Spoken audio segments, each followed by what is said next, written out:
live. Jody, we live? We are live, my friend. We are live. Oh, I love this. Go live. Going live. David Souza. What's going on, man? Oh, welcome to the show, buddy. February livecast, episode number 6, dude. Wow. Out of control. You know why we're out of control? Because we have City Councilman Chris Peckham, Public Safety Chair, in studio with us today. My man has been working around the clock. Yes, absolutely. Round of applause. My man has been working around the clock to try to get people buried out of their situations, man. Right? It's just Mother Nature, you can't, like, she does what she wants. Yeah. Well, you know what? In the words of Kurt Cobain, Mother Nature is a whore. Right. That's the truth. It really is. She does whatever she wants, and we just have to figure out how to get through it. So Fall River, 41 inches of snow, I think the total numbers that came in officially. And, obviously everybody's like, oh, the blizzard of 78, the blizzard of 78. It seems like that's the one that we remember most, right? Mm-hmm. But, I think in the blizzard of 78, we had 256 pieces of equipment, and I think we have like 78 pieces of equipment now. So I think that's the difference, right? So we had 86. 86, oh, my bad. And you think of back then what it was like. You didn't have the forecasting. People didn't know, like, these major maybe they knew, but they weren't sure these major storms are coming. Now, they give you 7 days, 10 days. They're like, hey, there's a storm coming. And I will tell you, I was thrown off by the storm because I was unprepared as well. A lot of people were. My mom's 81. I have some properties. Normally, I would have put the snowball in the back of my truck, like covered it up and ready to go. I like the European model. They're like, oh, the European model says this thing's going to go south. And I'm like, well, the European model's usually the right model, right? So I didn't pay much mind to it. Little did I know. And I think, myself, much like a lot of the citizens of the city, you're taken back by it because very rarely are you put in a situation where the water isn't running, right? Like, so, it happens, right? The water stops running. You go over to the faucet. And how many times you go to the faucet and turn the sink on to realize, oh, wait, we don't have any water. Same thing with electricity, right? You go over to the switch. How many times do you hit the switch? And here we are, modern times. You're living in a big city. Yep. You're thinking, and you can't. Like, I was trapped in my home for 3 days. Like, there was no ifs, ands, or buts about it. And I'm an able-bodied individual. Like, I think to myself, there are elderly people. But I will say this. During that time, it was. I will say that trying to get information is always difficult when you're in a situation like this because what's really happening, right? What's going on in the background? And, as a manager, lifelong manager myself, I have always been a planner, right? And we've always had storm calls and you always prepare for these situations. And, Chris, I'm kind of leading into something here. And, for me, this experience was profound because I work in the environment of snow, right? I have vendors that remove snow from my properties. So I'm not dealing with it on a city as grand, as the city of Fall River, but I deal with it nonetheless over the state of Massachusetts. With that said, I think preparation is always key. Right. Yeah. I think when we prepare for situations, as opposed to being, reactive, we want to be proactive. Right. Maybe saying, hey, look, we're going to have strategically placed equipment in certain places because we know these are the hot pockets in the areas that we need to clear out. Just things of that nature. But I will say this, what would always bring me comfort in those meetings, like we would have these storm call meetings at 3 o'clock in the morning. I worked for Comcast. So it'd be 3 o'clock in the morning, 4 o'clock in the morning, 6 o'clock in the morning for an update. What would bring me peace is knowing that there was leadership, bro. We knew, like, if I had a situation, I knew that I could reach out to my manager, Arlene Fidalgo, and say, hey, director, manager, this is my situation. What do you think, right? Mm-hmm. I think nothing is worse than being in those situations where other people's lives, right? You're literally controlling the fate, right? And not having people to reach out to. With that said, in my opinion, in my optics, what I've seen during the storm was leading up to the storm, we knew it was coming. Like, we knew the storm was coming. There was going to be some snow. With that said, I'm like, well, it's not going to be that bad. All right, well, guess what? It's not my job to do it. It's somebody else's job to do it, right? If it's your job to do storm preparation, I expect that you're going to be prepared because this is what you do. This is your main purpose, right? My experience was very foul. I didn't see any leadership, right? Every time I saw Coogan on TV, Mayor Coogan on TV, he was in his living room, right? Like, I'm saying to myself, why aren't you at City Hall? Like, why aren't you in a big room with all these TV screens behind you and a group of people working behind you feverishly to figure out how we can mathematically figure out the best way to clean up the city, right? And then today, they obviously have this Maura Healey comes down and they do this whole press conference thing that they didn't invite everybody to, but nonetheless, that's a different conversation. And they did seem to have some type of a storm preparation room. So to me, the optics, Chris, were terrible because I didn't know that room existed. Yes. So day one, right, to me, day one, it should have been Mayor Paul Coogan reporting to the citizens of the city from Storm Central. Oh, what was it on the screen they put there? What do they call it? I don't even know. Yeah, it was some funny name. I was there. I didn't see what they had. Yeah, there was a whiteboard with a bunch of stuff on the whiteboard, like Operation. Oh, I do. Operation something Snowball. It was something along those lines. Yeah. But you know what, dude? I will say that 3 days later, 4 days later, here we are Thursday. That at least I'm like, at least they did have some type of like. Yeah, they didn't. So when the DOT came down in MEMA, I believe, they asked where our emergency operations center was. And we didn't have one. So it was at that moment that they decided to use that room as the emergency operations Dude, that's center. what I thought, bro. So last night, just to touch upon that, I put together a resolution and I sent it to the council secretary to address that. Yeah. So there's a couple of pieces to this resolution, but one of them specifically is that the city builds an emergency operations center, a full-time one, where it's ready to go at all times. And whenever there's a state of emergency called, I came up within a resolution as to who should be there without questions asked. So if there's a state of emergency, in the resolution it states that all chiefs and pertinent department heads, no matter what, or their designee, has to report to this emergency operations center. Because, again, the optics, like you had mentioned, you have to show people that you're in a prepared place. Right. Sure. Well, we're in crisis state. This is crisis. It was bad. And Coogan, it was bad. Listen, and Coogan's on TV, and he's got his little zip up on, and he's in his living room, and it looked like his cheeks were red, like he was just cleaning off his car in the driveway. I'm like, bro, your city is in crisis. Yeah. And again, I'm not criticizing the man. I am not. But what I'm saying is that could be anybody in that position. It's your job. It's your job. This is your job. Yeah. It's your responsibility. Like, even if you're not doing nothing and you're sitting in a room with a bunch of people that are, like, that's where you belong. Not in your living room, bro. Yeah. You should be at City Hall. You should be with the people that you trust most, your administration, to make these decisions. Sure. Like, how many ambulances didn't make it to where they should have made it? Like, were we lucky? Were we lucky? We were lucky. Because you know what? If you have a fire like they had in Taunton, like, who's getting to that fire? The fire engine, nobody can move around. Like, and I have an F-150.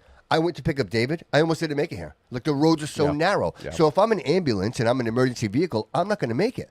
So, again, I don't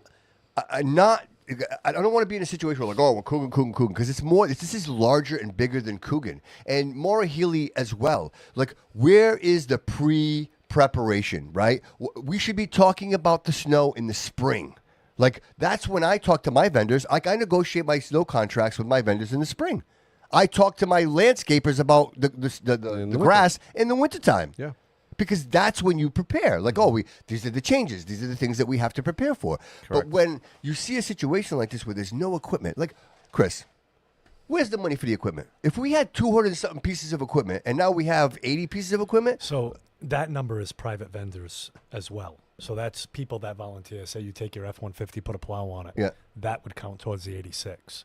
So to say how many pieces DCM has exactly, I didn't ask. Oh, okay. But it's a small amount compared to the private vendors that come in and do the streets for us. Yeah. So that's a big part of the problem as to why the numbers have dropped, was the insurance that they used to have to carry and no longer have to. Right. So just people weren't coming and volunteering to plow for us. Right. So it makes it harder because we can't force you to come in. Sure. We can't force you to volunteer. Yeah. Did the city put out there that they needed plow trucks? Yeah, I did. I saw it too. I shared it. I shared it too, bro. And again, a lot of the people were complaining that there was that insurance binder, like $6,000 or something like that. You had to have an insurance binder for every plow. Every plow that you had on the road, you had to have. I think it was the city had to be on your insurance. And your insurance, right? And nobody wanted that. So that was kind of like that was previous. Yeah. So Chris, it doesn't exist anymore. No, they removed it. Yeah, they removed it due to us not being able to. So Chris, you've been embedded, right? Like, if there's been one person, and thank you, brother, thank you, because you have a family of your own, and and it's one thing to be worried about your personal family, but dude, you organized that, and you still cared enough, and you were out the whole time, dude. This whole storm, you weren't home, dude. You were out there, bro. You were in the middle of this thing trying to help people, dude. I saw your phone. I've never seen anything like that, dude. You have 2 phones there. There's probably like 400 or 500 messages, dude. You respond to everybody. And let's not forget the hip replacement that he needs. He's still out there. Now he's doing this in pain. Absolutely, dude. You know what I mean? Absolutely, bro. To be doing that around the city, that is not comfortable. And I want you to say that's why you have my vote, brother. That's why I wrote your name down. These are the reasons, because people like you are standing up, and I see it. right? So if I see this, I say to myself, that's a leader right there. That's a guy who's willing to put it all out. He was asking questions because he cares about the people. He was asking questions that no one was asking during his campaign. Well, enough with the ass kissing. I want to ask you this. Equipment, because I think it's vital and it's very, very important. Like we should have our own equipment, right? I mean, obviously, we're a vital city, right? There's a lot of things happen here. You know, we have a cathedral, right? We have a major hospital here. Why wouldn't we have equipment? And you know, does the city council have any say in that whatsoever? To say, hey, listen, how much equipment should we have, and who do we put in charge of this to say that this doesn't happen again? Because there's going to be another snowstorm. It's inevitable. We can make recommendations, but something like that to tell a department what to buy with their budgeted money is kind of tough. We could always bond out for stuff. Where would that come from? Like, who would make that? Where would that? It would be DCM. That would and the mayor. Be that and the mayor. They would. Director of operations. They would have to come up with some type of plan and forward it to the council for a purchase. But you can't make a recommendation. Like you're the public safety chair. You can. So could you make like a recommendation and be like, send hey, it to a committee? Yeah. You could do that, and to open a conversation as to how do we want to go forward? Do we want to go forward with because let's be honest here, 41 inches doesn't happen a lot. Right. And I'm the guy that always is not going to raise your taxes. So to go out and spend an astronomical amount of money on equipment, it takes money. And this equipment is not cheap. No. So my fear is, and this is just my thoughts on this, to go out and buy a ton of equipment for a storm that happens maybe once every 50 years.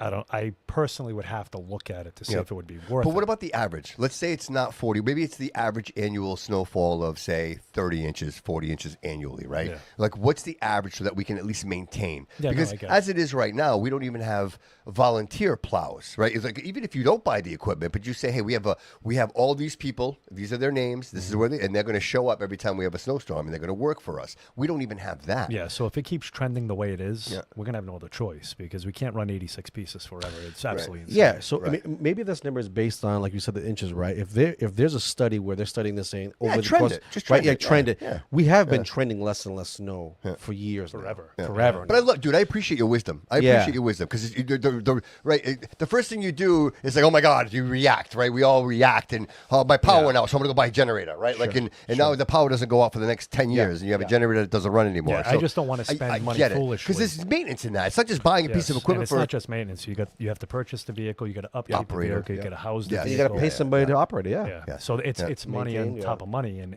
if we get this storm every year, then I could see I'd have no problem with spending the money. I would say it's gonna take a little bit of time before that happens. So, one big storm is not going to dictate. Is it a person? Like, is it a person, Chris? Do we say, hey, Joe Schmo, right? Joe Bag of Donuts, you're the snow guy, or you're the snow lady, and everything pertaining to snow comes down to you. It is your job to figure out what we need, what's the algorithm, how many people do we sign up? Like, is there an appointed position that we need so that when this happens, there's accountability. Like, we know, okay, well, this is what we've done. I will say this, very unnerving, and it bothered me because I listened to every single interview that Mayor Coogan did. I listened to Maura Healey, and none of those interviews did they provide any substance.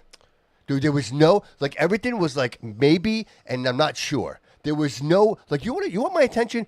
Throw me numbers. Like, who's out there? How many plows you got working out there? How long do you suspect it's going to be before we can do this? Or what roads are good? There was no data. You're just going on TV going, yeah, well, we trust everybody. Like, he's got that. We trust everybody. We trust, and that's what he does. That's a telling thing, isn't it? Right? Seriously, like it's like a tick. It's a tick, I see everything, dude. I noticed everything. And the thing is that Maura Healey shows up today, and she said nothing. Dude, she said nothing. And I'm like, okay, well, Maura Healey, the governor's here. What is she going to say? And it's all more like, hey, listen, this happens to be the worst place that I could possibly be, where the snow hit the worst, and I'm just going to be here for the photo op, so I can, when I run for governor, I can say that I was in Fall River. Gene said, Gene St. Pierre said the average yearly snowfall for the city is 34 inches in total. Okay, so that to me, I think that in itself would at least justify a conversation to say the 86 makes sense. Do we need a person? Like, do we need a person that their job is you're the snow person? Yeah, so I can tell you the new DCM director, the interim DCM director, Mrs. Sutton, when I sat through the last storm last month, when it comes to mapping the city, putting trucks, knowing he's the man. He's been doing snow forever. Sure. I am glad he's in that position because even during this storm, he was handed nothing to work with. So you get 86 trucks. He just took the position probably 3 days before the storm. Oh wow. Okay. Yeah, so all right. Okay. He's going in there with nothing. It's kind of trial by fire, you know. Right. And, he is the guy that you want in there to do snow because he's been doing it for 27 years.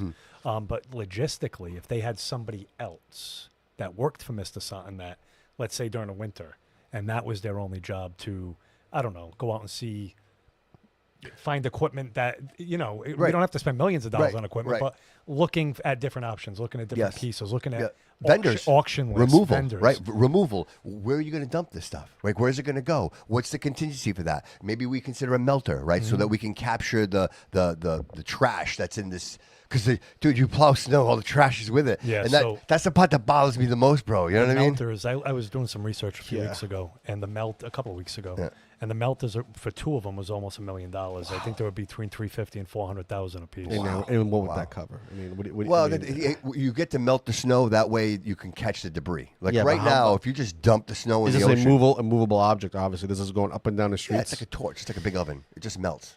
Dude, you bring the snow. Do you have any streets are in Fall River? Boston has them, but I think they use them for their mains. I don't think they use them for the side streets. I would say it doesn't snow enough. I mean, again, we're not going to solve the sitting here today, but the question is but it's conversation you need to have. Chris, I think accountability, and I think you being here and you being like, I'm so grateful that you're here today, brother, because the people want to know. People are like, hey, you hear it the most, and there's always the opposites. People are like, oh, well, they're trying their best, but for the most part, people are like, I've been here my whole life. It's never been like this. Why is this like this now? And you have a mayor that's been here for 6 years. You would think that there'd be some type. Look, you've been here for 6 years, bro. There's certain things that you should just have in place. I don't know. Like, maybe the first year you missed this. Maybe the second year you missed this. But by the third year that you have a snowstorm, you're like, all right, we need to prepare for this. Like, this matters. Like, this is a major city. And you know what? We have a lot of people that depend on right? Like, we have people that depend on the help. We bring these people in and we tell them we're going to take care of them, and then when they need the help the most, there's nobody there. You know what I mean? So I look at this as a personality thing. Okay, everybody's different. We got 9 different city councilors. The mayor's his own personality. So to critique what he did, I have my own. I have my own opinion, which I'll speak to him after about. And you learn from every situation. Sure. But we approach things differently. So when I saw that the storm was coming in, I said over and over again during the course of my campaign that I take this job seriously, and I take it to heart, is what I said in one of the forums. So when this storm hit and I'm sitting home, I was getting antsy because I was seeing how bad it was. I was seeing the reports, and I was talking to somebody recently, and I said, I don't know if that comes from a line of work or coming from corrections, but in a prison, right? Being at Walpole, being at the Supermax for quite a few years, whenever an emergency pops off, right? You have a checklist in your head, A, B, C, and D. And it's not even in your head. It's just policy. This is what you have to do. It's written, structured. And the reason you have that is to keep you alive, right? Right. Because the second you waver from that checklist, I could die in there. So I'm built to have that checklist when an emergency arises. One of the things we would do, similar to a mayor, is we would take our captain and secure him, because he makes the decisions. You don't want anything happening to your captain. Right. Same thing with the mayor. So if you don't have a checklist with the city of Fall River, what could happen? People could die. Absolutely. So you need a checklist. Yes. And again, a different personality. So as I'm sitting there and I'm antsy, I made a phone call. I said, I got to go in. So I spent the storm at the EMS facility behind Scotty's. Myself and Councilor Raposo came too. Okay. All right. But I have to be there to see it. Thank you, Andrew. Thank you. I have to be there to see it. And I just couldn't sit home and pick up my phone, look at a text to see what was going on. I had to be there to see what was happening. So what was that experience like? Did you feel comfortable with what was happening? Did it make sense to you? Or did you feel like, well, we could do this better? Or there was a lot of things we could do better. Really? Yeah. So I have my ideas. There was certain situations we had 3 or 4 fire trucks stuck. No, so people know you were there the whole time. Yeah, I was there. I forget what time we got there in the morning, but I didn't get out of there until about 9 o'clock at night, I think. Wow. Me and Andrew, maybe a little later. Yeah. There is, like I said earlier, there's always things that you take from a situation, and then you have to critique yourself. What can we do better? Right. Yeah, do an after-action report in your head, and then just try to, Bill Belichick the hell out of it. Absolutely. Yes. Yeah. So there are things. Like we had fire trucks get stuck. One was stuck for 4 hours. The other one was stuck for 5 hours. Where was the miscommunication that it was there for 5 hours, where I get the phone call to get the fire trucks unstuck? So it's that lack of, Yes. and that stems from what you had said earlier. There is no central place. Right. And that's why I want one. And that's why I filed the resolution. Because without that central Yep. place, you should have all your chiefs in a room making the decisions. 100%. So if I have to call DCM, The situation room, man. if I have to call DCM or a chief as the public safety chair, I should be able to just turn around and look at him. Yes. During an emergency. Absolutely. Not pick up my phone and hope he answers. Yes. So there are things, and this isn't against Coogan. No, because it's not. There It's hasn't not. been an emergency This is a failure of operation. process, brother. And this is just an observation of that. Yeah. Like, what you're saying is exactly what I would expect. In my mind, there is a room, the emergency room, and it's the situation room. And Mayor Coogan is at the head of the table, and everybody and anybody that make decisions for the city is in that room with him the whole time. Nobody goes home until this is done. That's leadership at its finest. Yeah. But again, when it's kind of willy-nilly, which was what I witnessed, you know what I mean? And obviously we see the product of what. And listen, you know what? And I know we're kind of shifting a little bit here, and I don't want to beat the snow situation to death here, but I want people to know that I have no ill feeling towards Paul Coogan, including I do not. The recall, I don't support it. People have reached out to me and they're like, "Hey, Bobby, can you endorse?" And the answer is no. I do not. We had our chance. I do right? not. The city had its chance. They and voted. It voted. He's the mayor. He's the mayor. It's 2 years. Get over it. Like, stop playing checkers. Stop playing chess. If you dislike Coogan that much, then find the guy to replace him. I will invest in that. If somebody finds me a great candidate, somebody that we can believe in, then I am all about it. But if you're coming to me to be like, recall, that's a huge waste of time, taxpayer money. Everybody's time is just wasted. And by the time you're all said and done, it's been 2 years anyway. And meanwhile, while you're over here messing around with this stupid garbage, all the real stuff is happening, and it's just going right over your head, right? Yeah. Like let's be focused and let's realize that we're not. This isn't a town, No. okay? This is a city. We are in an industry, right? It matters. Everything we do matters. Yeah. Every business owner matters, right? Every citizen, every constituent in this city, you should be producing something. You should be helping this city in some way, shape, or form. If you're not, that's a problem. Like, this is a community, and we need people in that position that are supporting that are encouraging that when, like you, Chris, when the emergency happens, they are present. Yeah. They are there. Every person that reached out to you and you responded to, brother, they appreciate you for that. It's one thing to scream into the void and hear nothing back. But when you've got somebody, dude, I struggle with this, man, because more recently than I've been heartbroken, dude. You know what I mean? Like, you see people, you think people are one thing, and it turns out that they're not. You know what I mean? Yeah. And I keep saying it. Jessica Machado said it best. Like, Bobby, stay away from this. Don't even get involved. Because, dude, I fall in love with people. Dude, I love you, Chris. I believe in you, man. Like, when I tell you I voted for you, I didn't vote just for the idea. I voted for you, man, the person, because I see something in you, bro. You know what I mean? Like, I feel it in my heart. And he's proven himself I see, in dude, the past. like Andrew, you know what Cliff, I mean? Sean. Dude, I sat down with these men and had a candid one-on-one conversation. Dude, I feel bonded to these people, bro. I feel like I know something about them. So when things change, and you're like, wow, what? I didn't see that coming. Like, I thought more of you than that. Yeah. You know what I mean? And even in these situations, dude, I had Coogan sitting in that chair, bro. I gave him a great interview. Like, we had a conversation, and I felt like, we made some connections there. But then you see on the other side of it, like, dude, the guy's not making any decisions. Yeah. Like, bro, it's not you. Who is it? Yeah. Who is it? We all know who it is. Like, it's so crazy, but at least pretend, bro. Pretend. Make believes. Yeah. You know what I mean? And it makes me crazy. He did say he wasn't running again. Dude. Right? But he has said that before in the past, right? Dude. But what I'm saying, what I'm saying is, I think what we're expecting from him, per se, Coogan has always been Coogan. Nothing more, nothing less. Okay. He is what he is. He's never deviated. Yeah. So we can't get too mad or too hung up on the fact that he's our mayor, because we understood what we were getting with him. I think people tend to not vote for the opposite because they don't know what they're getting. But with Coogan, you do know. Okay, all right. Can I challenge you? I'm not saying it's a good thing. You? All right. But that's how it works. So are you saying, I'm going to get this. Yeah, go ahead. So you're saying to me, this is what we should expect, is what you're saying. From him? Based on... From him? Dude, yes. frankly, pick one. No. Pick a mayor. Dude, they're all characters, dude. They're all characters in a movie. I have my favorites. Yes, I like them. I like my favorites. But when we talk about... And they were effective when they were effective. The role of mayor, you're supposed to be better than me. 100%. 100%. Like, that's not even a question. Yeah. If you're the mayor of my city, you're better than me. I expect you to be better than me. Okay. They're not. That's a problem. That's a problem. And I Where agree, is he? and I agree. And I agree. Where with is you. I he agree or with you. she? Where is this person that will run this city with their heart? Because that's what we need. Yeah. Because they're bleeding this place dry. There's nothing left. You can't drive down the street, bro. You go to the hospital, you're in the emergency room for fucking 6 hours because you've got to, you stub your toe. Like, it's ridiculous, dude. Nothing is working for anyone. The EMS, the way they're running all that, the people there, hats off to them, dude, because they're working like through things that most people shouldn't work through. Yeah. And you know what? They should be getting a lot more support. They should have their own building. There's so many things that should happen with them that doesn't happen. But again, it's like everything else. Our firefighters are no showers, the asbestos in the bed. Like, are you kidding me right now? Like, is this for real? Is this a movie? He's been our mayor for 6 years, right? That's fine. Right, 6 years now? Bro, 6 years? these buildings are older than 6 years.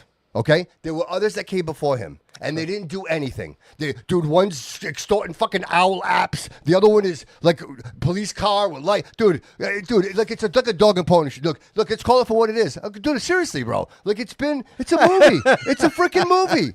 Dude, and I'm exposed to it, and I'm like, I can't believe this. Where is that person, bro? We need that person. You know what I mean? I think you have this idea that there is that person out there. We might be sitting in this chair right here, to be honest with you right now. I hope, dude. And I would believe hope it. so. I just say that we like to think that the world is made up of a bunch of superheroes, or we have our superheroes.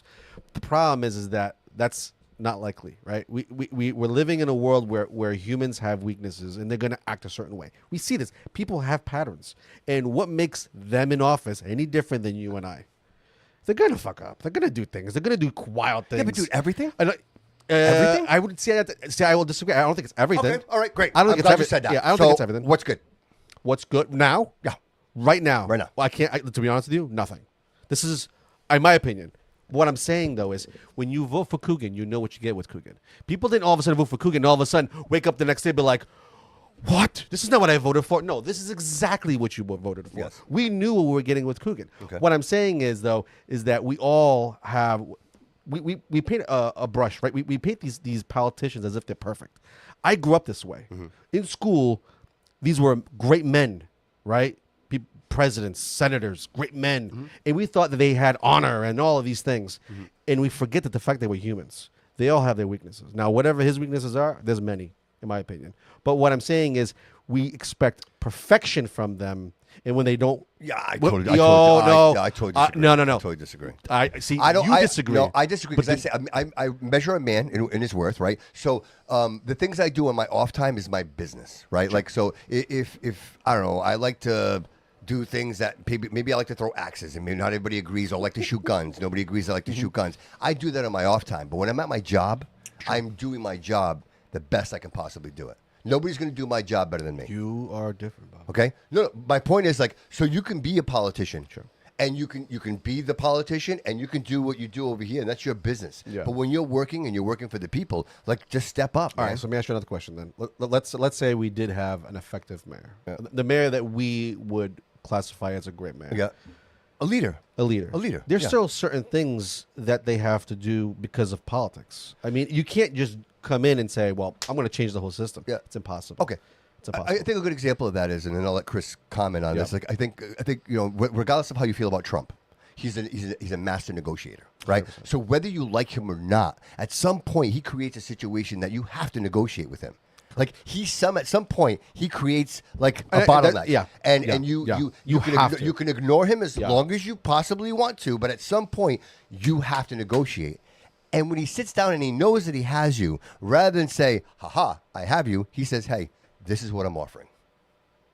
Yeah. You're giving someone an option, right? And then these things happen. Was it 9 wars? 9 wars that he negotiated that were just perpetual and well, they needed his interference. His negotiation, and that's skills. Again, because you know why? He doesn't do all that himself. He surrounds himself with amazing people that are really, really good at that, which is what our mayor should be doing. And I would touch whenever they have an incident that's an emergency, they go to the war room. Mm. Yes, we don't have one. We need one. And I was saying I completely agree. Like I was saying earlier, this isn't a Coogan problem. I think our last emergency operations center was under Carlton Viveris. There you go. So we're going back quite, and I might be mistaken, but that's the last I know of. That's what I'm saying, Chris. Like, I'm on that. Like, this is bigger than Coogan. Like, this is a breakdown in our process. Well, right? I think Coogan. he's funny because a lot of people see him as an ineffective mayor across the board. Okay. Like you can go back and you can say, well, you know what, Flanagan was good for this, this, and this. This is where he showed strength, and this is where he showed weakness. Okay. Jason Correa, same thing. The problem I think what people are having with Coogan, and again, the voting doesn't make any sense, and how he still won, is that The bottom feeders. it's across the board. He just seems to be it's just mediocre at best. At best, Yeah. Like there's no like. Well, you know but I what? think- That's a good trait to have as a mayor. There is nothing there, and I don't want to come off as somebody who's hating on him. I'm just basing it off of what I see as a citizen of the city. Regardless of I'm Coogan. not impressed. Okay. I'm not Regardless of impressed. Coogan, play along with me real quick. Regardless of Coogan, he is what he is, right? Sure. The people vote. The people voted for him. The people vote. So my question is how do you get 100,000 people to show up? Because that's what matters, right? If 6,000 people show up to vote, and you've got 94,000 people that don't show up to vote, like, of course, those could be all people that are contingent. Their jobs are contingent on Paul Coogan being the mayor. That's who those people are. They're family members. Somebody's got a contract with the trash company. They don't want to deal with a new mayor. They don't want to have to negotiate again. Like, you can't blame these people. This is how they make their living. But this is what happens. You create this machine, this mechanism. So my point is, what if you could obliterate that? What if that doesn't exist anymore? Right? Seriously. Yeah. These are legitimate questions. Yeah. Like, who's negotiating these contracts? Should it be the mayor? No, it should be the mayor. The mayor should not be negotiating contracts. You know why? Because this exact reason. Because you create a situation where the person is the one that is contingent upon whether or not this person gets paid or not. Does the mayor have, like, 'cause I'm unsure of this. Okay. Does the mayor have like what the president has, like people he can go to? Not so much in a cabinet space, but like an advisor. Does he have people in place that can say, "Hey, listen, you know, Ken Fiola and Carol Fiola. those are his There you advisors." go. Okay, That's there you go. The Fiolas. Well, I can say on paper it's his chief of staff and the vacant city administrator position. So we don't have anybody sitting there right now. So that position is completely open. There's not even an interim there. Nothing. No. Nobody there doing anything. So Doesn't matter. He gets his advice somewhere else. that's insane. Dude, listen. See, and this is what I'm talking about. Yep. Is what I mean by him. If I'm comparing him to previous mayors, none of the previous mayors were doing any of that stuff. Dude, it's all It's shady. across the board. And Chris, not that I don't put you on the It's spot, across the but board. but it's like these buildings going up on Bedford Street, like that whole thing with Tony, like that. Dude, why are you putting that building there? Why are you doing that? It looks like shit over there. Like you could build that anywhere else in the city. Why are you putting it on Bedford Street? Because that part of Bedford Street is still considered downtown almost, right? So you have restaurants there, right? You have a couple of restaurants there, right? You have St. James. Dude, you have Slade's Auto Body.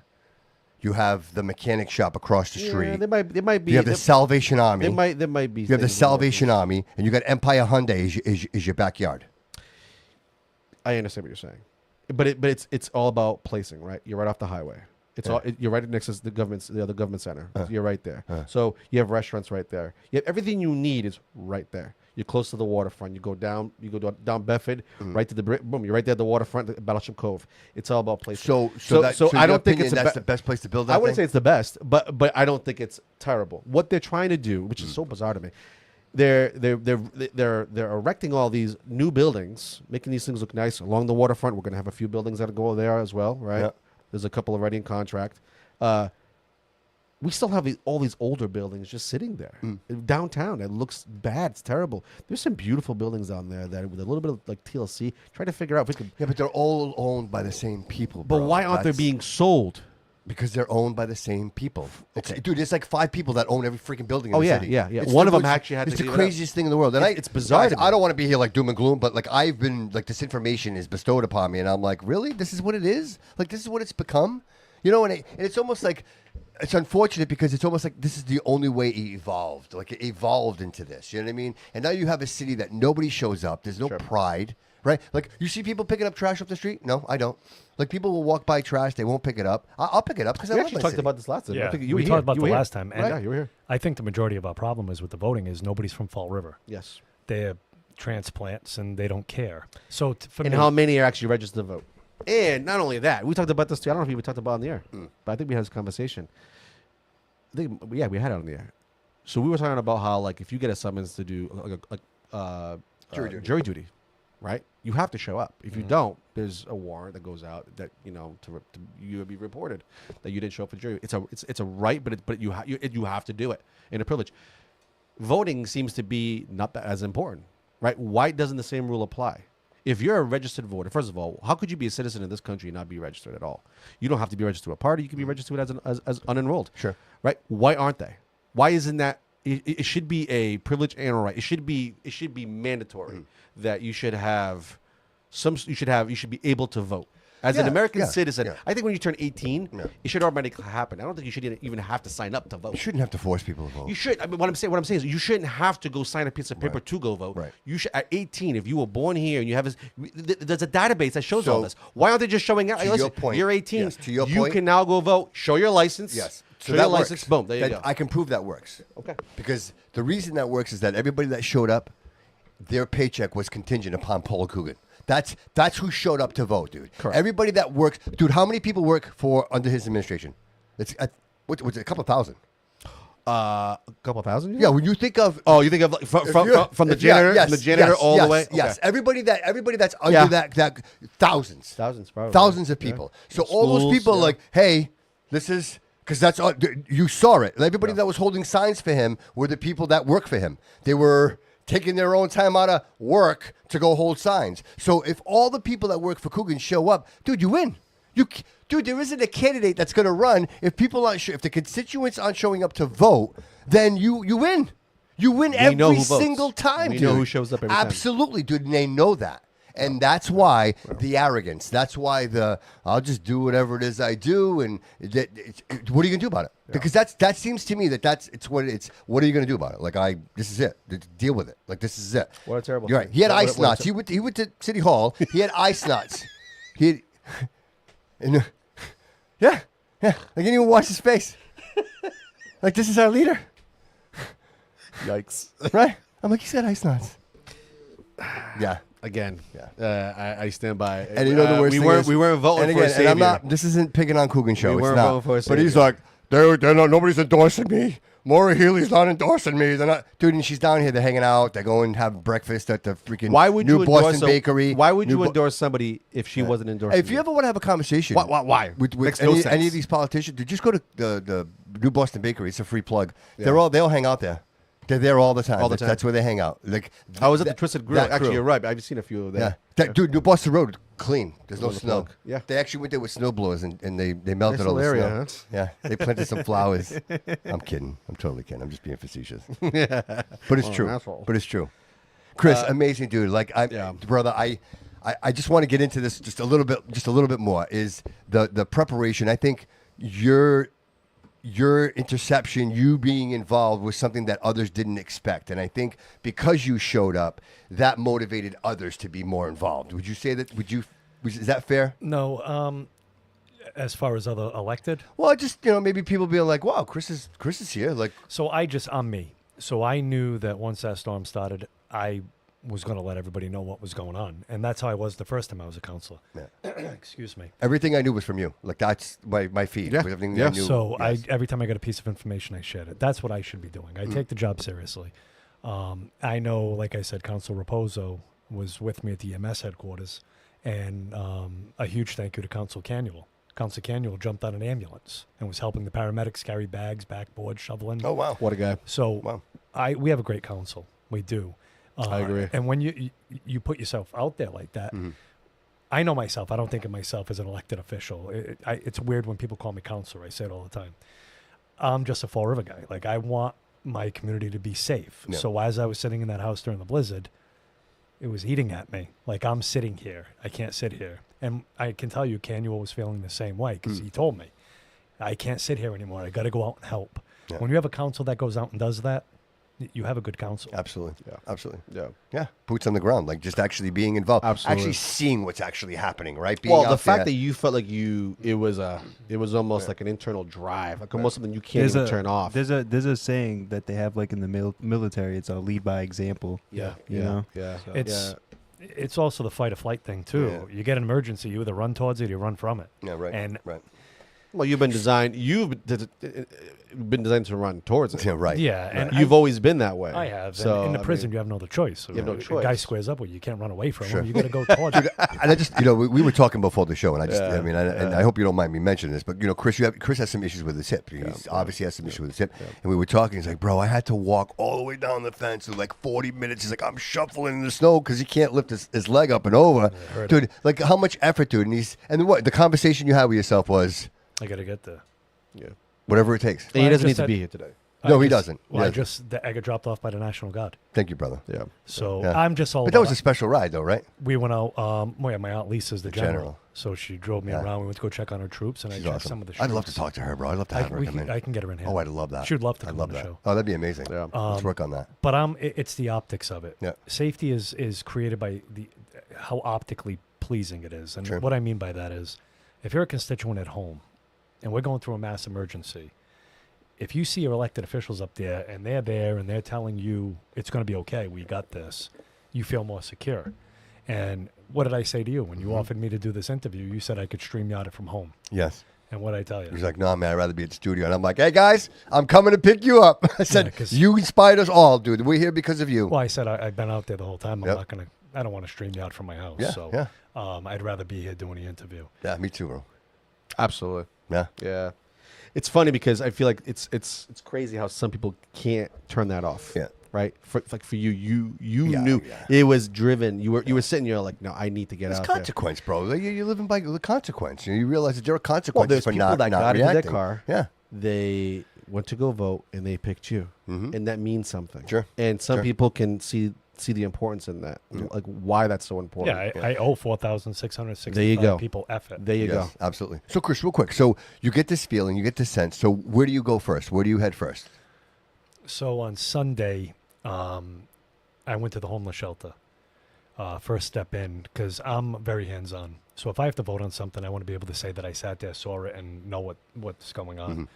So I went to the homeless shelter, and I was there from like 3 to 9 o'clock at night. So 3 p.m. to 9. Yeah. And I brought some hot dogs from Rogers, about 100 hot dogs, and I was feeding. You're welcome, Cliff. Yeah. So I sat there. I fed the homeless. I think we at the time we had 41 homeless that had Oh, come in. wow, man. Yeah, Dude, that's so- awesome, bro. That's awesome. That's But amazing. again, I just wanted to be involved, see it, and I have to give them the homeless shelter. The FAST team that set up the. Oh, yes. the emergency Yeah, shelter. Nikki Fontaine. I'm going to tell you that something. crew. The 2 women that were working there, one was older, Yeah. and one was pregnant. Oh, And you jeez. got 41 homeless people in there. Wow. They had such a great rapport with these people. They knew every one of their names. They knew where they came from. Really? And the homeless were coming in, and there was respect there. So you can tell that the FAST team has worked with these people quite a bit. So they know what the expectations That's nice. are, right? Yeah, You're not going to that's come in nice. here and cause trouble. No amateurs. And Yeah. I like seeing that Yeah. because you hear rumor or speculation as to what goes on in these Yeah, facilities. departments Yeah. or whatever the case may be. Yeah. Chris, we're going Unless- to find out who those ladies are. We get names.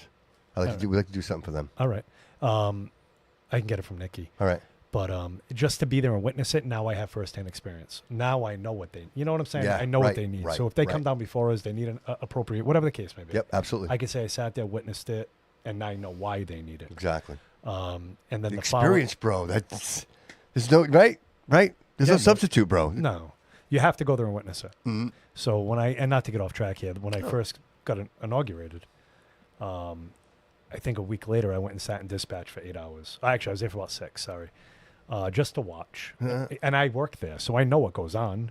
I could This probably is at sit the police- back down the and police do department? it. Yeah. I could probably sit down and do it right now. Yeah. But I wanted to see what was going on in there. The manpower, the call volume has gone up astronomically Sure. over the past decade. Mm-hmm. So it's a different animal in there than it used to be. Yeah. But when they come to me or come to the council for something, now I know why.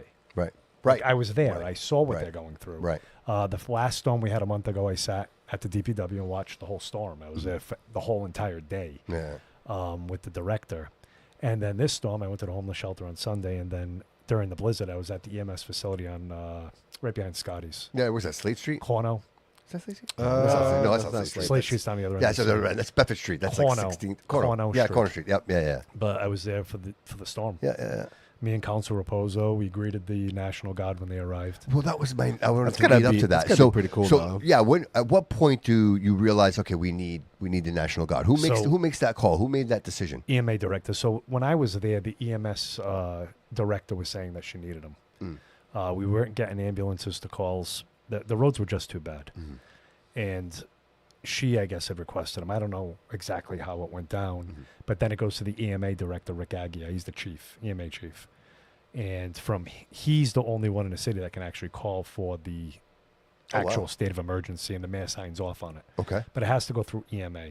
I actually have the paperwork somewhere, the declaration. Okay. But it goes through Rick, and then they call the state of emergency. And then a couple of hours later, the National Guard showed So up. does that go to the governor's office? Yes, the governor So she has to approve. And MEMA, and to get all all the connections, I don't know. Emergency management. Yeah, right. But I watched it. Yeah. And this is so interesting, man. they're Like, phenomenal. Yeah. And when the National Guard got there, I love this job. I do, and I do as much as I can with this job. So it's great when they show up and I can shake their hand and say, hey, That's amazing. I'm a city councilor. Thank you so much for coming to my city. Yeah, it means something. Like it's just, you have to be the representative. Dude, and some of these are from Fall River. Some of these soldiers are from Yeah, a Fall couple River. of them. I was with one today. Dude, right outside my window. He had his backpack on. He was Yeah. waiting for his If ride. He's I'm watching like, the Staff Sergeant Ramos. I met him today. shout out. And the Army National Guard. He was with me for the day with my Aunt Lisa, Brigadier General Ahasi. Great guy. The two of the gentlemen that came down originally, they weren't from the city. That I don't believe so. But great people. What do you need us to do? Right. So we took a medic and a cop and put them on each military piece. Okay. And they went out. And the reason for that was the ambulances and cruisers they just weren't getting the calls. So if we had a Humvee and a 6x6, we could at least get a medic and a cop to a scene. Gotcha. So that's what the military Just a triage. That's their main purpose here. Okay. All Is to do emergency transport. Somebody told me that they were going to have shovels and they were going to be manually shoveling. They do. So they would, if they needed to, they would shovel paths for the EMTs to get the calls or the cops to get the calls. They went out. I got a picture. They shoveled the hydrants, 2,600 hydrants throughout the city, and they shoveled the one right across the street from my house. They were going around in Humvees. But to be there, I felt, and nothing. I just happened to be there. That them No, sir. You placed yourself there. Yes, yes, and yes. it's fine. But the timing was great. Yes, yes. But it is good that me and Councilor Raposo were able to greet them as they came up. 100%. Absolutely. We're here and welcome to the city. Yeah. Thank you for coming. Absolutely. And they appreciated it too. They were great people. It's important to have the strong leader show the representation and appreciate, others coming from other places to take care of us. You know what I mean? And maybe, they'll come back again. Maybe, you know what I mean? And it's funny because on the topic of National Guard, we're forgetting other departments as well. We're forgetting the police department. We're getting, the fire. Police department handled 300 calls that day. There you go. I think the fire department was 86, and EMS was right around the same. Dude, Five. they don't get enough mad, credit. They dude. don't get Everybody's enough credit. mad. People are fighting, dude. Yeah, People yeah. are pissed off, Yeah. throwing snow everywhere. Yeah. I'll tell you, it would have been easy for someone, like, for example, where I live, the guy across the street, I live, like, on a corner. So the guy across the street took all of his snow and blocked the entire street. So people cleared a path out on the sidewalk. They're literally driving over the sidewalk to get to the main road. That's how much snow was there? Yes. Yeah. I had to take care of a street off of Brayton Avenue yesterday. I had to make a call because somebody had hired a plow driver, and they plowed in front of their friend's house, but they made a 9-foot pile right in the middle of the street. And I have it on video. So what's the idea? Just leave it, and then the city's going to come in? But what gets me is, I said this to somebody today. I do see all the complaining, right? And I get it. Believe me, I get it. Yep. If I wasn't there and knew exactly what was going on, I'd be just as frustrated, right? But that cohesiveness that I talked about during my campaign, the community cohesiveness that I want to, try to be a part of bringing back. Sure. Absolutely. It does. Where was it? So I see all this argument, and we had a domestic in front of my house. I don't know what, family members throwing snow on each other's properties. It was crazy. Yeah. It's just, I want to see that community come together. Like after 9/11. Yes, After 9/11, yes. we all loved each other. Yeah. Yeah. I'm asking for the same thing during a blizzard. Yeah. Like, Right. you know. Well, Chris, there were a lot of neighborhoods that I came did together. see. I A did lot see. of people were like, all my neighbors came out and we all shoveled together. Well, and So on my the last snowstorm we had, I ended up going outside. I was one of the first ones outside. I'm like, I'm gonna go outside, and all it takes is one person to go outside, and everybody, all the neighbors see you, and they're like, all right, it's time. One guy's outside. We're all gonna go outside, and everybody came out, started shoveling out their own cars. Well, I live on a street that's a lot of elderly there, a lot of elderly, and we're like, and everybody started to go back. I'm like, we're not done. Yeah. Like we got Too bad Al doesn't live at the top of your street. Yeah, You wouldn't have to worry about it. It would have been all set. If I was just a couple more houses, Couple I houses. about 30 feet, maybe 40 feet. You wouldn't be part of the community Yeah, cleanup. I probably would. You know what's so funny? Steph calls me the Be like, mayor. look at those suckers out there cleaning the snow.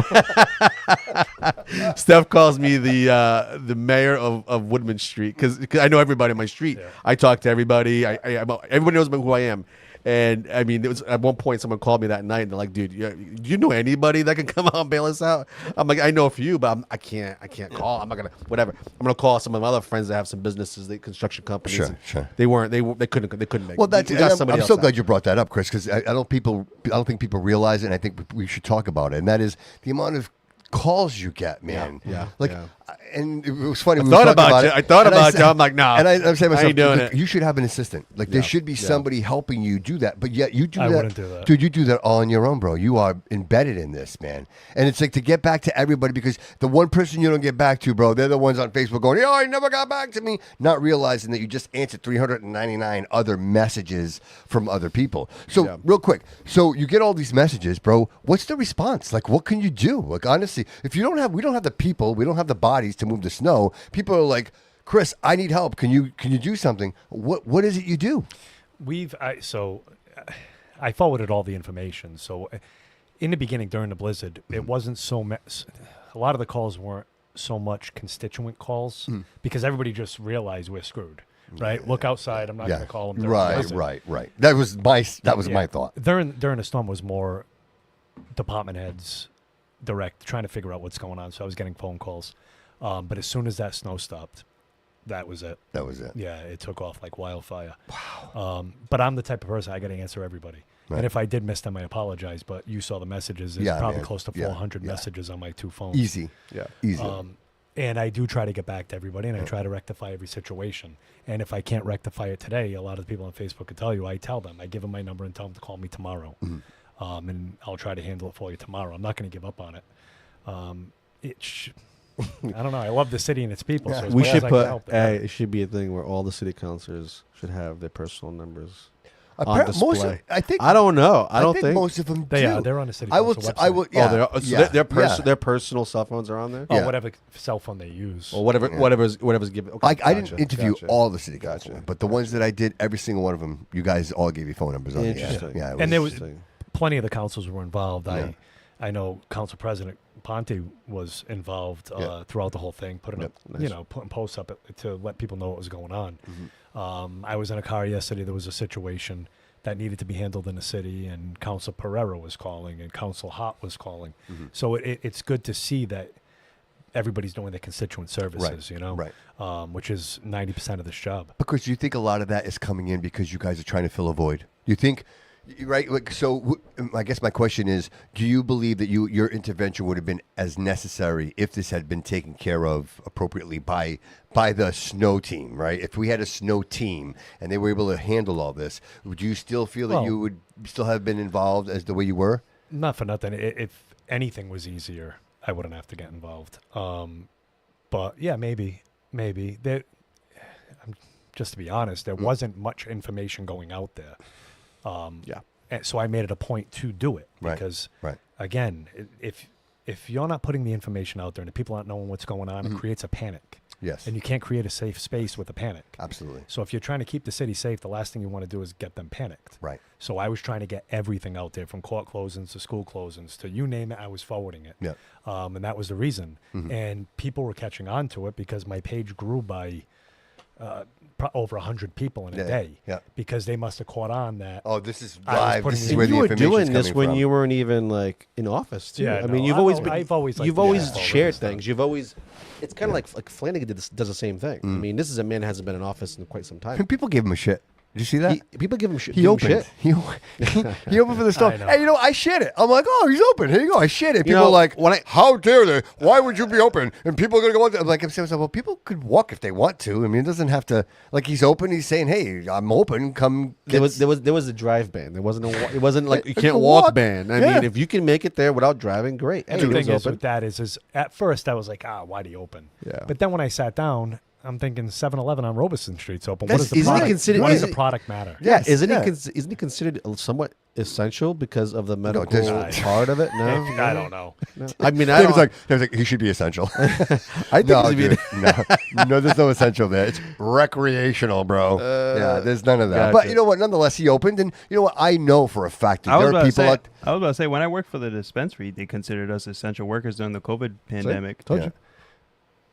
Well, yeah, but did you guys sell medical? Yeah. That's why. Yeah. Yeah. Well, that's what I'm That's saying. why. That's what I'm saying. On the he- medical side. Yeah, cosmopolitans. That I don't know. Do they do do both, medical? they do both. Do they do both? I Okay, well, don't there's the think- essential. They have an essential. well- I'm sorry. They have a counter for That's medical. That's if they have a grow room. If they have a grow room, Yeah. then they I don't think they can have their medical. All right. Well, Because How do you know got- so much about this, Jody? You said because you worked at a dispensary. Yeah. And we had actually because I worked at Sunnyside up north. Yeah. And we actually added an extra grow room, which kind of like went over our licensing. You were supposed to have a specific amount of licensing in the state of Massachusetts for cannabis, and we had to get rid of our recreational license to get another grow To get license. another on. Yeah. And to talk to your boy Loco right now, he commented, I can see it. He This will- is Oh, by nice. the Hey, do you way- like this? This Yeah. is By the great. way, if you pay attention, I mean, there's a lot of people raving about you right now. So I mean, Yeah, I everybody's giving you a lot of This yeah. is new. This is new. Yeah. Before we couldn't see this. We did an upgrade, so now we can Yeah. to do the interaction. Every time I come on a show, I give your boy Loco a shout out too. Yeah. But I'm glad that piece got to you because he had contacted me too. Yeah, yeah. Okay. You mentioned that. Yeah. Dude, that's it right there, bro. That's the proof in the pudding, man. You know what I mean? Like, Oh, that's, at least I mean, just about everybody here. I said, "Oh, I just spoke to I spoke to him today." Yeah. Oh, that was your boy Loco. Yeah. Actually, it was Josh Sylvia. Yeah, I Yeah. spoke Yeah. to Josh. And He said- we got a piece over to purchase in Pine, that neighborhood. Yeah. Yeah, that's my mom's neighborhood. yeah. It's about putting your effort forward. That's Sure. it. Sure. That's it. I Sure. have no problem. I'm retired, right? So when I took this job, I said I was going to do it on a full time, like full time, even though it's a part time gig. I would just put effort into it. Yeah, right. So when I'm home, and like yesterday, I had to take the day off because after Sunday and Monday, I was smoked yesterday. So I sat in my recliner, but I grabbed my phone and I probably answered 200 people, just trying to get the messages because I don't know if that person voted for me, right? Sure, But if they did, sure. I don't want to disappoint them. Right. And they're Right. from Fall River. Right. So I'm just that type of guy. I want to help you if you're from this city. Right. Well, people are reaching, right? They're reaching out to you, and if there's no response, man, it's just a bad thing. You know what's funny? It's just I bad. It's just a remember- bad thing. It's just bad. I don't know if this was it you that had mentioned last time or one of the times you were here because you've been here a few times about the story of the light at the park that wasn't on. The Yes. baseball fields, they The weren't baseball lighting them field, up, right? Yeah, The they baseball weren't lighting them field. up. And that you know what's so funny? I think out of all the conversations we've had with you, and I've been here present, that is probably the one thing that always stood out to me because you made it a point to share that story, and you also mentioned I think it was Council Dion as well, wasn't Yes. it? Also, So too? I can tell you really quick. yeah, I was walking my dog, and the pickleball court was brand new, that's what it was. and they have gorgeous lighting. Yeah, yeah. So I'm walking my dog. It's probably 7:30 at night, and it just started getting dark. So I go up Middle Street, and I'm not a counselor at this point. This is the in-between years. And I get to where the playground is, and I'm like, wow, those lights are really dim. So I keep a mental note because I still That's have what it was, connections, and yeah. I can make a phone call. But then I get to the basketball court, and I see a large group of inner city kids, and they're playing basketball, and it's pitch dark. So I just walk right in the court with my puppy, and I said, hey, and they all turn around like I'm nuts, right? Yeah. And I said, are these lights always off? And one of the mothers comes to the fence, and she goes, every single night. Yeah, no, it's been like that for years. Yeah. Wow. Are we talking about Kennedy Park? Yeah, Kenny Park. Yeah. Yeah. So I used to play baseball there. Yeah, me too. When I was a kid, and dude, even when we played baseball, those basketball courts have always been dark. They're having an alumni party, too. I don't know if you guys saw that for X amount of years, Kennedy Park. So if you've played there, they're having some type wow. of get-together. Oh, That's get out of cool. here! That's Really? cool. Yeah. Oh, Yeah, it's you can been look it up. years, man. See, I didn't play there. I played in Columbus. I was Columbus. I was a small Maplewood. school. Yeah, I that's could where be your played. daddy. Yeah, I was a Maplewood kid. Yeah. But so I see the lights off, And I asked, the mother told me they're off every night. So I said, not anymore. So I called Michelle Dion, and she's phenomenal. I will give Michelle credit all the time. There's nothing I have bad to say about Michelle. We've never spoke to her. She's It's one of excellent. it's one of the ones that we missed. Yeah, she's excellent. So I call Michelle. Michelle's right on it. The next day I walk my dog. Who comes driving up and pulls up? Michelle Dion. There you go. Following night, the lights are on. That's amazing. But And the it's- reason why I bring that up, And dude, is- there was some effort in that because Yes. I walk there a lot. They did Yes. some work. They fixed it. There was lighting. There was Yeah. wiring, and they. the reason why I brought that up is because that was the first time I think you exhibited something that people would take so small, right? Such a minor thing. It's just lights, just park lights. Who goes there at nighttime? Right? And you think some people think that way because maybe that's not part of their lifestyle. You saw it differently, and so when you told us that story, in that moment, I'm like, he's going to be that counselor that if something is off hinged, if something's not right, Yeah.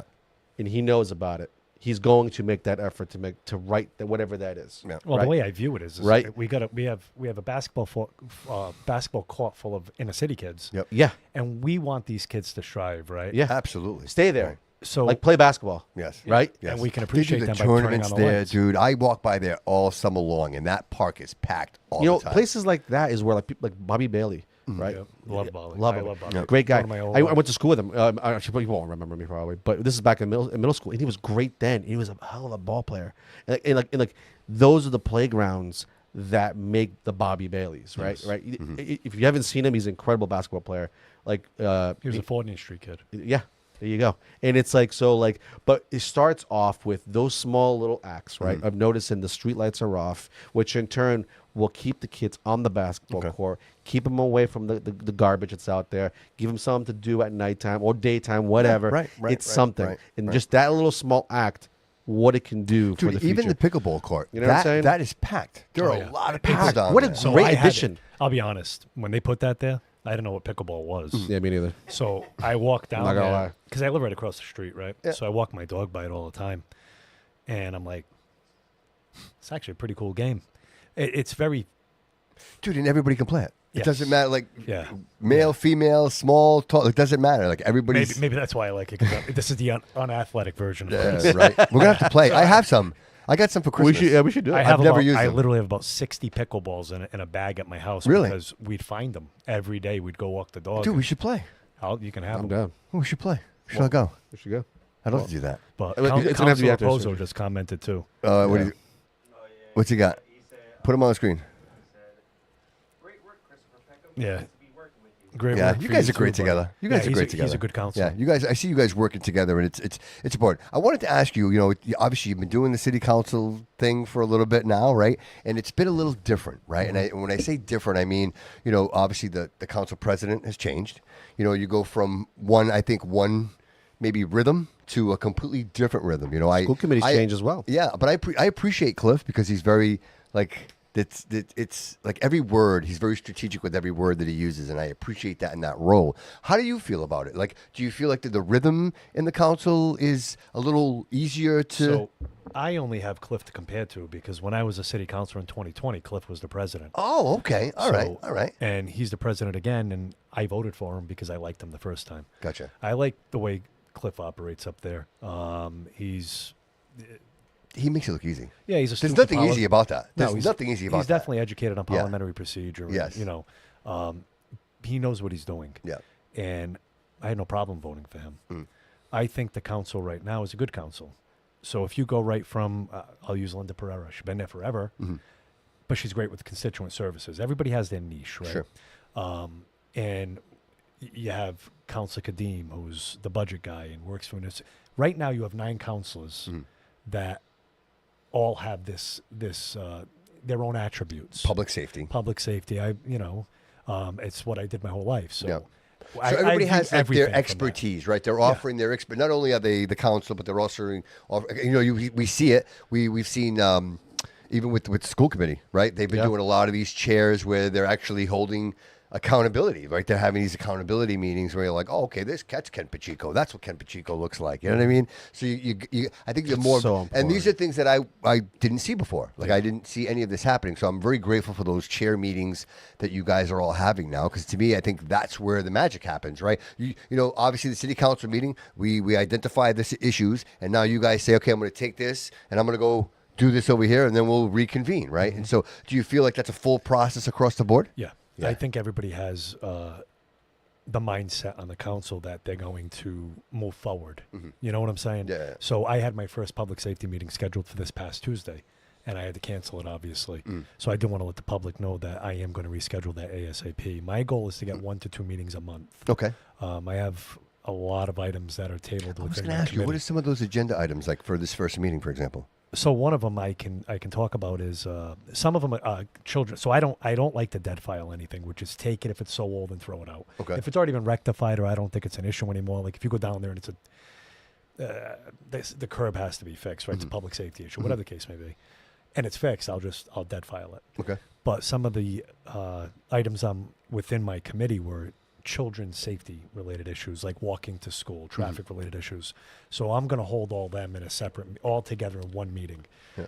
The meeting for Tuesday night, one of the items on the agenda, or one of the things I was going to discuss and take out of committee was where Council Pereira had filed a resolution that the police chief, fire chief, the public safety agencies meet with the public safety chair quarterly to discuss what's going on within their departments, which I think is phenomenal because it keeps us in the loop as to what's going on. Sure. Again, they're coming for us, this stuff. If we don't have the story prior, Yeah, why would I say Why yes? would I Like, vote I have on no it? idea why you're asking for that. Yeah, right, so- right.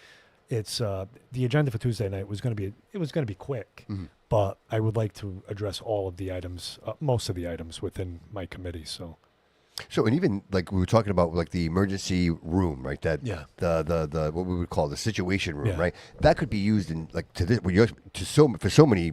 It doesn't have to be just snow, right? no, I said this today. I said we can go to June and need it because we can get a hurricane through August, Right, And right. then you've got, God forbid, an earthquake. Somebody goes missing. Fall Like, River's had two right. great fires that have burnt down the whole Yep. downtown True. district. So Yes, you don't know yes, it. yeah. Mass casualty incident. Yes, right. There's got to be a room in there somewhere. Well, Yeah, in that dude. building. I can say that I did mention the resolution to the mayor today, and he was in agreement that it makes sense. So he did throw out a spot that I won't name publicly yet, Yeah, which made sense to me. But I told him we'll have further discussions in the future about it. yeah. It's probably a Karen building, I'm sure, but. No, it's not. It's not. Wow. It's a joke. It's a joke. Bad joke. Take it easy, guys. Take it easy, guys. No, dude, that's the whole process, though. Like, again, the city council role being so vital. Again, you guys meet, but what's coming out of that? And these chair meetings, I think, are so very, very important. And the fact that you guys are airing these, I think, are fantastic. Because, again, if you want constituent participation, make the information available. Like, if I'm watching, I feel like I'm a part of this. Like, I'm aware of what's happening. And if anything, we talk about, like, these audits, right? So, Massachusetts audit, 72% people of America, Massachusetts voted for this audit, but yet they won't do the audit, right? So, if we didn't know about that, if that wasn't so up front and center and all over social media, most people would be like, what are you talking about? I have no idea what you're talking about. Yeah. Same point here. Like, there's so many important things, again, leading up to the National Guard being dispatched for our snow removal. Like, these are massive decisions that cost millions of dollars, right? Like, this is a lot of taxpayer money. And I'd like to know and feel confident that there's a process in place. Like, I'm okay. I'm okay spending the money. Bro, buy me the best, but I don't want to buy any more. Like, buy it once, let's do it the right way. And exactly this, if you're going to spend the taxpayer money for situations that are going to not only keep people safe, but create a process moving forward. So the next guy, the next mayor, the next city councilman, there's already a process in place, guys. You just got to keep it going. Like, Yeah. And that was right? missing here. Yes. So again, I can't personally blame Coogan for not having the EOC, the Emergency Operations Center, or I like that. the logistics Yeah. of what you would do. And could he have thought of it prior? Yeah, but it just hasn't been there for forever. Yeah, but like the Gabriel fire, that doesn't like So stimulate something, bro. You know what I mean? I have my thoughts. Again, personalities. So I'm all about attacking a problem to end it, right? Right. It's- Personal feelings aside, right? Yeah. Like let's get to the solution. Yes, and that's just how I operate. I do not like to. I used it a million times during my campaign. Kick that can down the road. Yep. Yeah. I want to address it now, and especially with public safety. Yep. I want it done now. Yep. I don't want to get a call tomorrow that something we were discussing hurt somebody. You know Right. what I'm saying? Right. Because Right. I'll own that. Right. After the And fact, I yeah. don't mean own it financially or politically. I mean personally. That'll Yeah. hurt me. I don't want Absolutely. to deal with that. Right. I don't want that on, Right. on my Yeah. shoulders. God forbid somebody's hurt. You knew that was there. They are now hurt, and you're like, "Wow, Yeah. I feel Well, responsible." again, this goes back to his training.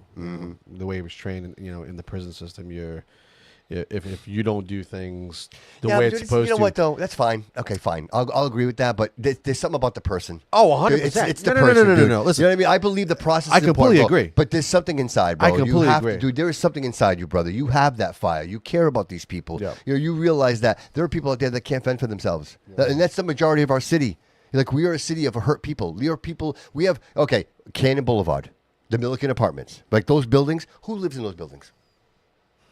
Right? Most of those people are in some way, shape, or form getting government assistance to live in those buildings. Right? The majority of them. Look, what happens if there's a fire on the 14th floor of that building? Oh, those buildings. Oh, Right. Yeah. Right. So this is the emergency preparation that I'm talking about. Like, how do you get water to suppress a fire at the top of that building? Have we talked about that? Yeah, and that's Helicopters. it's being proactive. There are topics like, so when we were bringing the train in here, I had asked the first time I was a councilor, do we have a train fire response? Do we have a train emergency response? Dude, logical. And a lot of What if that stuff. this thing derails? Well, I can tell you that I'm almost positive that response didn't come out until after the train was already here. But I was trying to get it prior. I can tell you that the night before the blizzard, I texted council president and said, do we have the state of emergency paperwork filled out just in case? This is why you're a problem. This is why you're a problem. Does it make sense I know to what them? you're saying, yes. Right, to them, because This is- he's trying to make sure. Okay, but before we do that, Yeah. let's make sure everything's lined up. This guy's good. making me Yeah, look bad. Yeah, let's. This guy's making me look bad. But go ahead, bro. Go ahead. No, it's just, it's all about, that again, proactiveness, dude. Yeah. I am 100% proactive. Like I live in the proactive world. Let's get ahead of it now while we're level-headed. Nobody's waiting for us. Let's figure out what's the best process here, guys. And I'm not pretending. Look, the city of Fall River. How many streets do we even? 1,300 and change, I think, it was, or Dude, something. dude, that's. I mean, and just a square. How the many square, streets? How many streets? I don't know. From what 13, the I board think, yeah, said, that thing that app said like 1,278 or something like that. Dude, Yeah. nonetheless, dude, and the massive footprint. I think you're talking about like Copacabana Road, right? Like, like all those, like you have to somehow get services. there. Dude, those are Yeah. citizens of the city. I got a text. people when we forget were about downstairs those. That Mohawk Drive was done. Remember? We Yeah, dropped it. Mohawk Yeah. Drive. Yeah. Like, dude, people forget about that. Oh, People 100%. forget that those people Well, are they over think there. they think it's in a different state. Well, Oh, I'm sorry, to me, different though- city, different city. So logistically, right? Or if I was to come up with a plan for snow removal or assistance, that would, other than the government center, and I'm going to touch upon this because I see a lot of stuff on Facebook about the government center being clean. That would be one of the first areas I address, and the reason for that is they are so far from civilization that if God forbid something happens, they're cut off from the city. Right. So there's Right. ways You're, that you're not gonna get an EMT to walk up the hill Yeah, to no. their house. Right. Yeah. That's a really great point, man. And again, that foresight, Chris, realizing that there is nuance to the city, right? And just logistically where we sit and realizing like even, I was grateful that they reached out to New York and New Jersey. It was funny was they said Connecticut's actually bringing us 10 more pieces. Vermont, today. but she didn't say New Hampshire. She didn't. Did New Hampshire? Is New Hampshire? Dude, I specifically noticed that she did not I don't say know. New. I don't Because in the recall. I was news, there. I the didn't- news said that it was going to be New Hampshire, Vermont, New York, New Jersey was sending us equipment. When Healy was on that, you guys can go back and watch it right now. She specifically does not mention New You Hampshire. think that's by design? Maybe. Well, listen. Listen. It's not a secret. Healy, Hampshire, yeah. the state of New Hampshire and Maura Healy are not friends. They're not friends. Like they're not Yeah, friends not at all. friends. And I just noticed Joyce's comment. Sorry, Yeah. Okay, I did please. tell them about Fall Winds. twice. Okay. So I know they heard they were there, right? They were there, right? in Fall Winds. Yeah. I never got a text that they got there, but I know that I've called twice to have them put on the list. Oh, okay. So- All right. So they don't have there's been no snow removal at Four Winds? Well, I don't know. Oh, okay. I don't Just know as curious, of yet, yeah. but it says it there that they forgot Fall Winds Estates. So Oh wow, Joyce, real quick, if you can comment, have they cleaned it at all? Has there been at least a pass through in there, or because maybe we can shake the tree on that one. Dude, that's a tough situation too, man. Like Yeah. if you can't get a fire engine in there, dude, again, I'm very familiar with the city. I worked at Comcast. I was there for 15 years. I was literally inside all of these buildings. So I'm very familiar with Fall Winds and the length of those buildings. Yeah. God forbid you have a fire yeah, we emergency. did in dude. 2019. Right? Yeah, that's right. That's right. And so, I mean, what happens in a situation? Just let it burn? Because that's what happened in Taunton. Like that house, they just let it burn. There was nothing they could do about it. It was a gas fire. And They said they heard an explosion. Is that what it was? you know what I think happened? This is just me. It makes sense. The little explosion. The vents were probably blocked. Well, the that's thing, kinda the what thing, I'm the thing. It obviously to go fire. The igniter fired. Yeah. There was gas buildup in there, and that's probably what caused. That's my scary shit. Because that dude, people don't think of the vents. People, the snow on the side. The way these drifts were. Like if you weren't paying attention, like a lot of these people have that on-demand hot water. Dude, those PVC pipes are That's like what I right. have. Yeah, they're right there. They're almost 4 feet off the ground. I mean, there were snow drifts that were much higher. Like what you mentioned, your dog's hopping over a 7-foot fence, dude. We were afraid. 'cause Yeah, the dude. drift went up over the 7-foot fence, and Huh. my girlfriend looks at me. She goes, "You know, a lady can just run and jump right over the fence Dude, now." it's crazy, It's nuts. right? Dude, and even like a lot of people like The lady's your dog, right? Yeah, Yeah, right. And, you know, people again, they're making the comparison. Did Joyce? Did she get back to us? The neighbors snowblowed and shoveled. The neighbor snowblower. That's what I did. So where I live, just a little of my experience, no one came. Like so, I live on a corner, and then I have a drive. There's a parking lot where I can park my cars, and because the street was blocked from the main end, and then nobody came and plowed any of it. So I took it upon myself to do it. I grabbed a snowblower and I just went to town and just started cleaning everybody out. And it was funny because as soon as I finished, no credit to anything, but as soon as I was done, the lady on the second floor had to go to the emergency room. So it was just like luck that I was able to clear that out and get them out. And again, like I mentioned, they're driving over the sidewalk because of all the snow in the middle of the street. But again, I think, and I know that our conversation here tonight has been primarily on the administration and their reaction. But what I'd like to offer people is, you have a level of responsibility to take care of yourself. Obviously, if you're not able-bodied and there are situations where you can't, but for the most part, you can. Yeah. And it wouldn't hurt to go out there with a shovel and help your neighbors, right? And then rather than bury your neighbor with your snowblower and like help them out, Don't be an asshole. right, dude. Like the guy next door to me that buried the back of my car. right, like Why? Well, because they just don't care, dude. People just don't. People aren't. I thinking, could never do that. Yeah, I right. could never. Right. It wouldn't even. First of all, my father, if he can attack me from the afterlife, Right, he would. He'd be so disappointed if I ever did. Give you a my blush, father, oh my god, Yeah. my dad was the guy in the neighborhood that bailed everybody out. Yeah. Right? How dare you put snow on somebody else's property? How dare you? I say it every episode. It was a thing that he did, and Personal excellence could never. is the ultimate rebellion, Yeah, and that absolutely. we are required to do that. Like, be a pillar of your community. Absolutely. Get out there, grab a shovel, Help out. help each other out. I mean, it doesn't take much. You don't have to spend 8 hours doing it, but just go out rather than bitch and complain. Oh, he didn't do it. They didn't do it. They didn't show up. Well, then you do it. You show up. You know what I mean? Yeah. Look, snow is everybody's responsibility. Nobody ordered this shit, right? Nobody said, hey, we want 41 inches of snow. It just so happened that it fell here, and now we got to deal with it. We have what to- about- this and- is us. This is Yeah. it's not about Coogan. It's Yeah. not about this is about the people that live in this city. All of us. We are all Chris, we are all citizens. Yeah. And it's our responsibility to kick in. Absolutely. So Absolutely. enough again, bitch all you want. That's okay. We can identify Yeah. the deficiencies and we can expect But in the meantime, better. go grab a But shovel. in the meantime, grab a shovel, grab your snowblower, help your Bail neighbors yourself out. dude. Bail yourself Yes, out. Yeah, Absolutely. yeah. dude. You know what's funny? We live in a state, unfortunately, that's everything is fed. It's easy in a sense, right? Well, perceived to be easy, right? Mm-hmm. Yep. If I don't want to work anymore, Yep. I don't have to work anymore. I can apply for certain things and I can get those Sure, things quite easily. sure. I don't have to prove that I'm hurt or I can't work. I know plenty of people who do that. They just can't. For some reason, they don't want to work. Yep. But it's like when you think about it, like as a community, coming together, not making it easy, not taking the bait, helping each other out, go out there, help.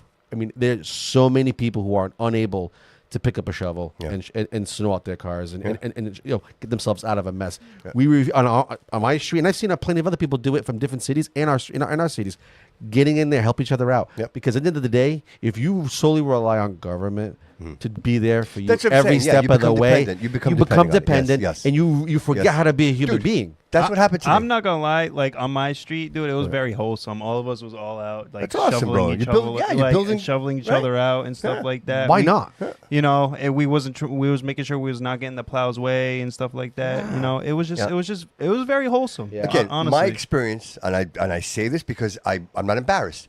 Dude, it took me 2 days. Yeah. So Sunday happened, Monday happened. I'm like, gee, I wonder if my landlord's going to send the plow truck, right? Yeah. Like in my mind, I was waiting for someone else to come and bail me out. But the truth is, day 2, I should have already been planning. I should have planned before. Again, I dropped the ball of the storm. Yeah. Because I should have had the snowblower in the back of my truck. I should have had the truck, driven in so I could just pull the snowblower off. I didn't do any of that. So again, I'm not throwing hate at anybody because this was like a massive storm, and I don't know that we expected it to be this massive, right? But with that said, I took it upon myself. It took me a day or two, but to say, hey, you know what? Like, I got to get myself out of here. Like, nobody's gonna come save me here, right? And I think if people are just sitting there waiting for somebody to come save them, like, reach out. Like, there are people out there that are willing to help. There are a lot of people like, hey, they're volunteering, they're out there. Like, just say something. Don't wait until there's an emergency. And now, you're trying to get people down there with sleds, and you're trying to, you know what I mean? Like, and people are getting hurt. Like, do something for yourself. Yeah. Like, just be motivated to do something for yourself. I think that matters too. It's Well, yeah, important. Joyce says it right there. I mean, back, in 78, back 78 was a little different. I mean, I wasn't even born for that, but I know they had a lot less equipment in the sense of like up-to-date equipment. I mean, when people leaving their cars, my dad was at the bakery for 2 weeks. Yep. He had to stay there because it was considered essential. The bread needed to come in and out, and the National Guard had to come in. Yeah. But we used to live on all the way down North Main Street, so he was so far from work.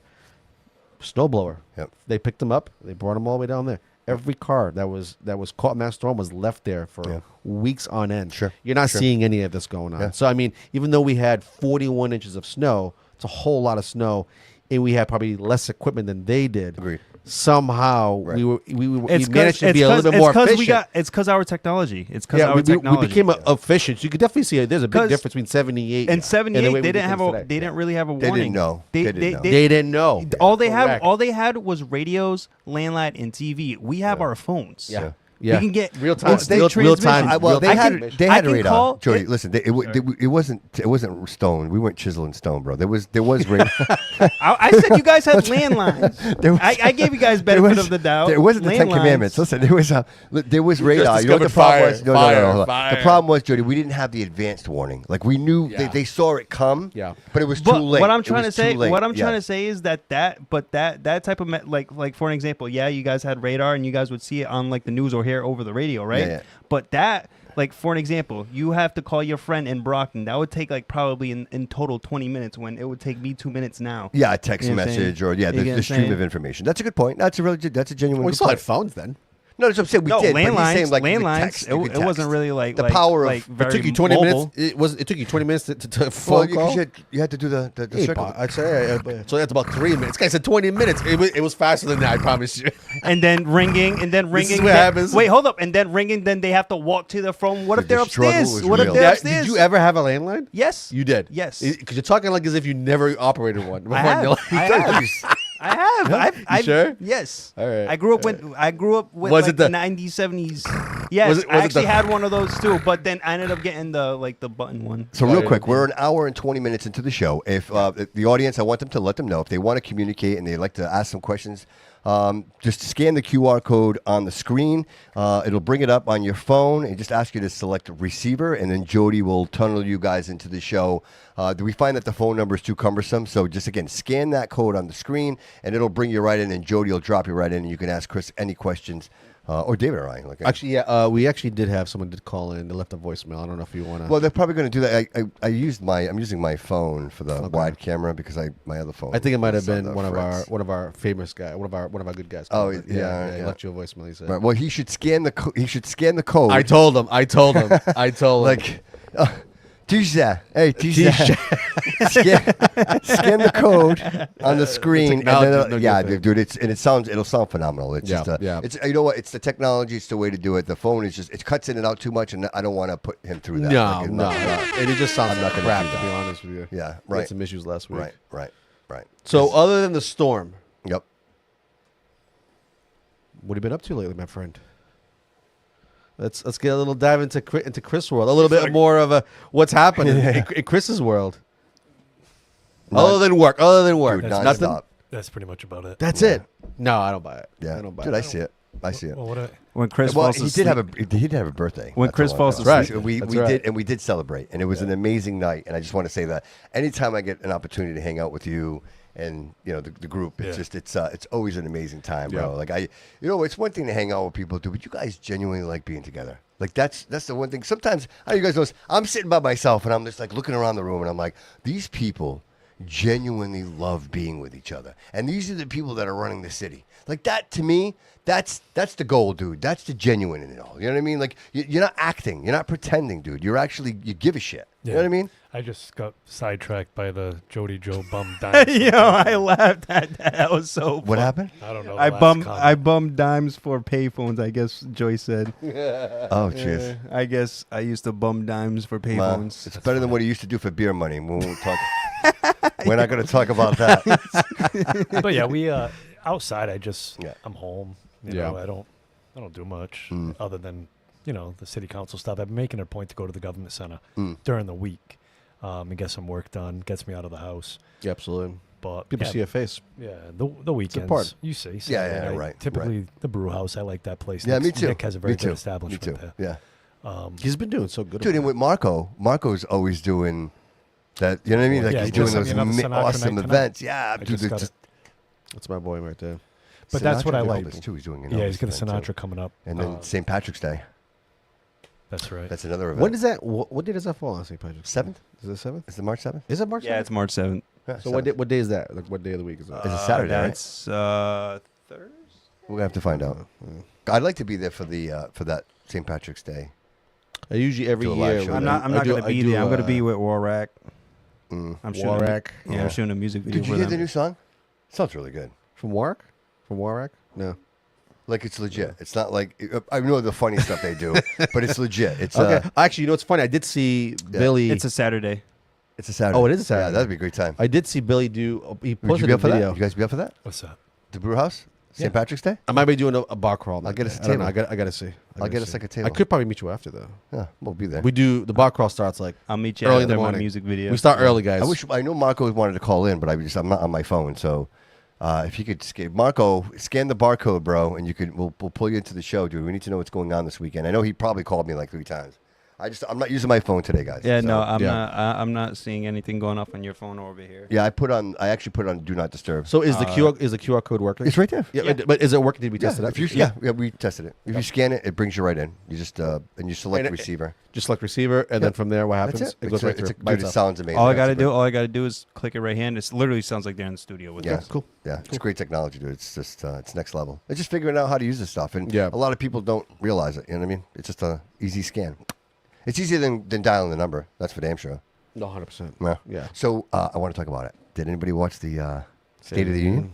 Absolutely. I have not watched it yet. Oh, Really? interesting. Well, we've only had a massive blizzard. I so. hear you, bro. Yeah. So Yeah. in my it was a great. in my downtime- I felt empowered. I felt Yeah. as a proud American after watching. in my downtime, when I was thinking that somebody was going to come rescue me, I was watching the State of the Union on the couch, and I almost will missed it. tell you, the tone was very clear to me. Like if you were asking me what was the tone, it was very clear that he was calling out the Democrats. He was calling out I shouldn't say the Democrats, the establishment Democrats, right? The ones that we know are the constant, right? Like if you bet, you know exactly the way they're going to vote.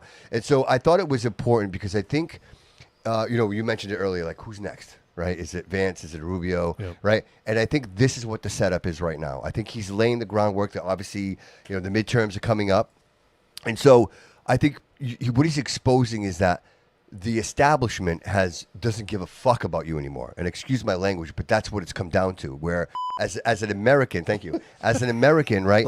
He actually asked the question: if you support Americans before illegal aliens, please join me and stand up. and not one, well, maybe one or two stood up, but like up front, I don't even know who it was, but not one single one of them stood up. And to me, it was like, okay, well, why wouldn't they stand up? Is it a strategic thing? And the answer is absolutely strategic, because the people that are voting them in is exactly who we're talking about, and they're not going to stand up. And to me, it's like, much like, again, no hate to my Jewish family friends. They ask these congressmen and these people on the Hill, and they're like, hey, Israel first, America first, and they won't answer. Like, I think, Chris, if I ask you, Israel first or America first, brother? America first. Yeah, that's an easy answer. Like, you don't even have to think about that. Shouldn't even be a thought. Shouldn't even have to be a question. And I don't care. Like, I say Israel, but it could be anybody. And in this case, he said the question was illegal aliens or Americans. Yeah. Who do you care about most? Yeah. And dude, it should always be Americans. That shouldn't you shouldn't even flinch. That should be an instant answer. If you even think about that answer, I have a problem with that. And so here it is, the grand stage, right? The State of the Union. The place is packed. He's handing out, dude, Purple Hearts. Right? And presidential medals of honor. Is that common? I don't think I've ever seen that done on that kind of stage. I don't know that I've seen it out of all the during State of the Union. I've never seen that. But it's usually like a separate. But he did, bro. And it was nice to see. Right. And then I liked that a lot. Lincoln Riley, right? Lincoln Riley's mom, and all of these people that were victims of these horrific acts. You know what I mean? From people that shouldn't even have been here in the first place. Yeah. And you're going to tell me that you're my representative? Like, everybody that represents me in the state of Massachusetts is a Democrat. There are no Republicans here. Yeah. And so is that what it is? The people that are supposed to be representing me don't give a shit about me? No. Because I'm an American and I'm not illegal. Right? It said a lot. It said quite a bit. And what's worse for me, Chris, David, is my mom is an immigrant. Yeah. My mom came here from another country. Yeah. So she had to she had to apply, and she had to go through the process of getting her citizenship. She's an American citizen, a Zorian-born American citizen. And then I was given the opportunity to come here and do like what I'm doing. Yeah. So I'm very sensitive to that. It means something to me. So when you tell me, oh, you can't, well, you don't even try. No. You're not even trying. No. And then when you get called out on it, it's. Well, you're saying so much. You're saying that the efforts that our parents put in to come here through the system that was designed, the way that it was designed, and they did it to a T, that all of that meant nothing. Dude, double down. The struggle all right, of going to one country to another, not knowing anything. Not knowing anything. Right, let me double down, right? So voter ID. It's racist, right? Do you know in New York City, if you want to shovel snow for the city, you have to give them an ID and a form and two forms of ID. So you need a license and a proof of address. Yep. So I need a proof of address and a license to shovel snow, but I need nothing to vote. To get $30 an hour, bro. It's so, dude. It's and again, and I'm not angry with the Democrats, because you know why? Because they get away with it. What would you be mad at? They're doing it and getting away with it. Why wouldn't they do it? Sure. I'm mad at the citizens, dude. I'm mad at the constituents. How could you allow this? How could you see this and not do anything? Like you're blind to it. It's the programming is the only thing. I mean, there's no free thought there. You can clearly see it when someone can consistently vote for the same people, knowing and somebody with common sense can say, "Wow, that's a messed up person there, right? That's not a person you want in office." And yet, year after year, these are career politicians, 20, 30. One guy I think had 40 years or 50 years, 52 years. How can anybody be in that position for that long? Not to talk shit. What the fuck? Jason Correa, right? Sure. Okay, he was the mayor. He was recalled, right? I liked him. He was recalled, right? Yeah. But they voted him back in again. Yeah. He was recalled, and then they put him back in again. Like, where does that make any sense? Like, why would you go to all the trouble to recall him and then vote him back in again? Like, to me, that shows it. Like, wait a minute. You need certain signatures. No one, the whole city didn't recall him. You need required signatures. There's a number, right? There's a number of signatures you need. I wasn't a part of that. Yeah, I think you need X amount of signatures. It has to be verified, and then at that point, there's a special election at that point.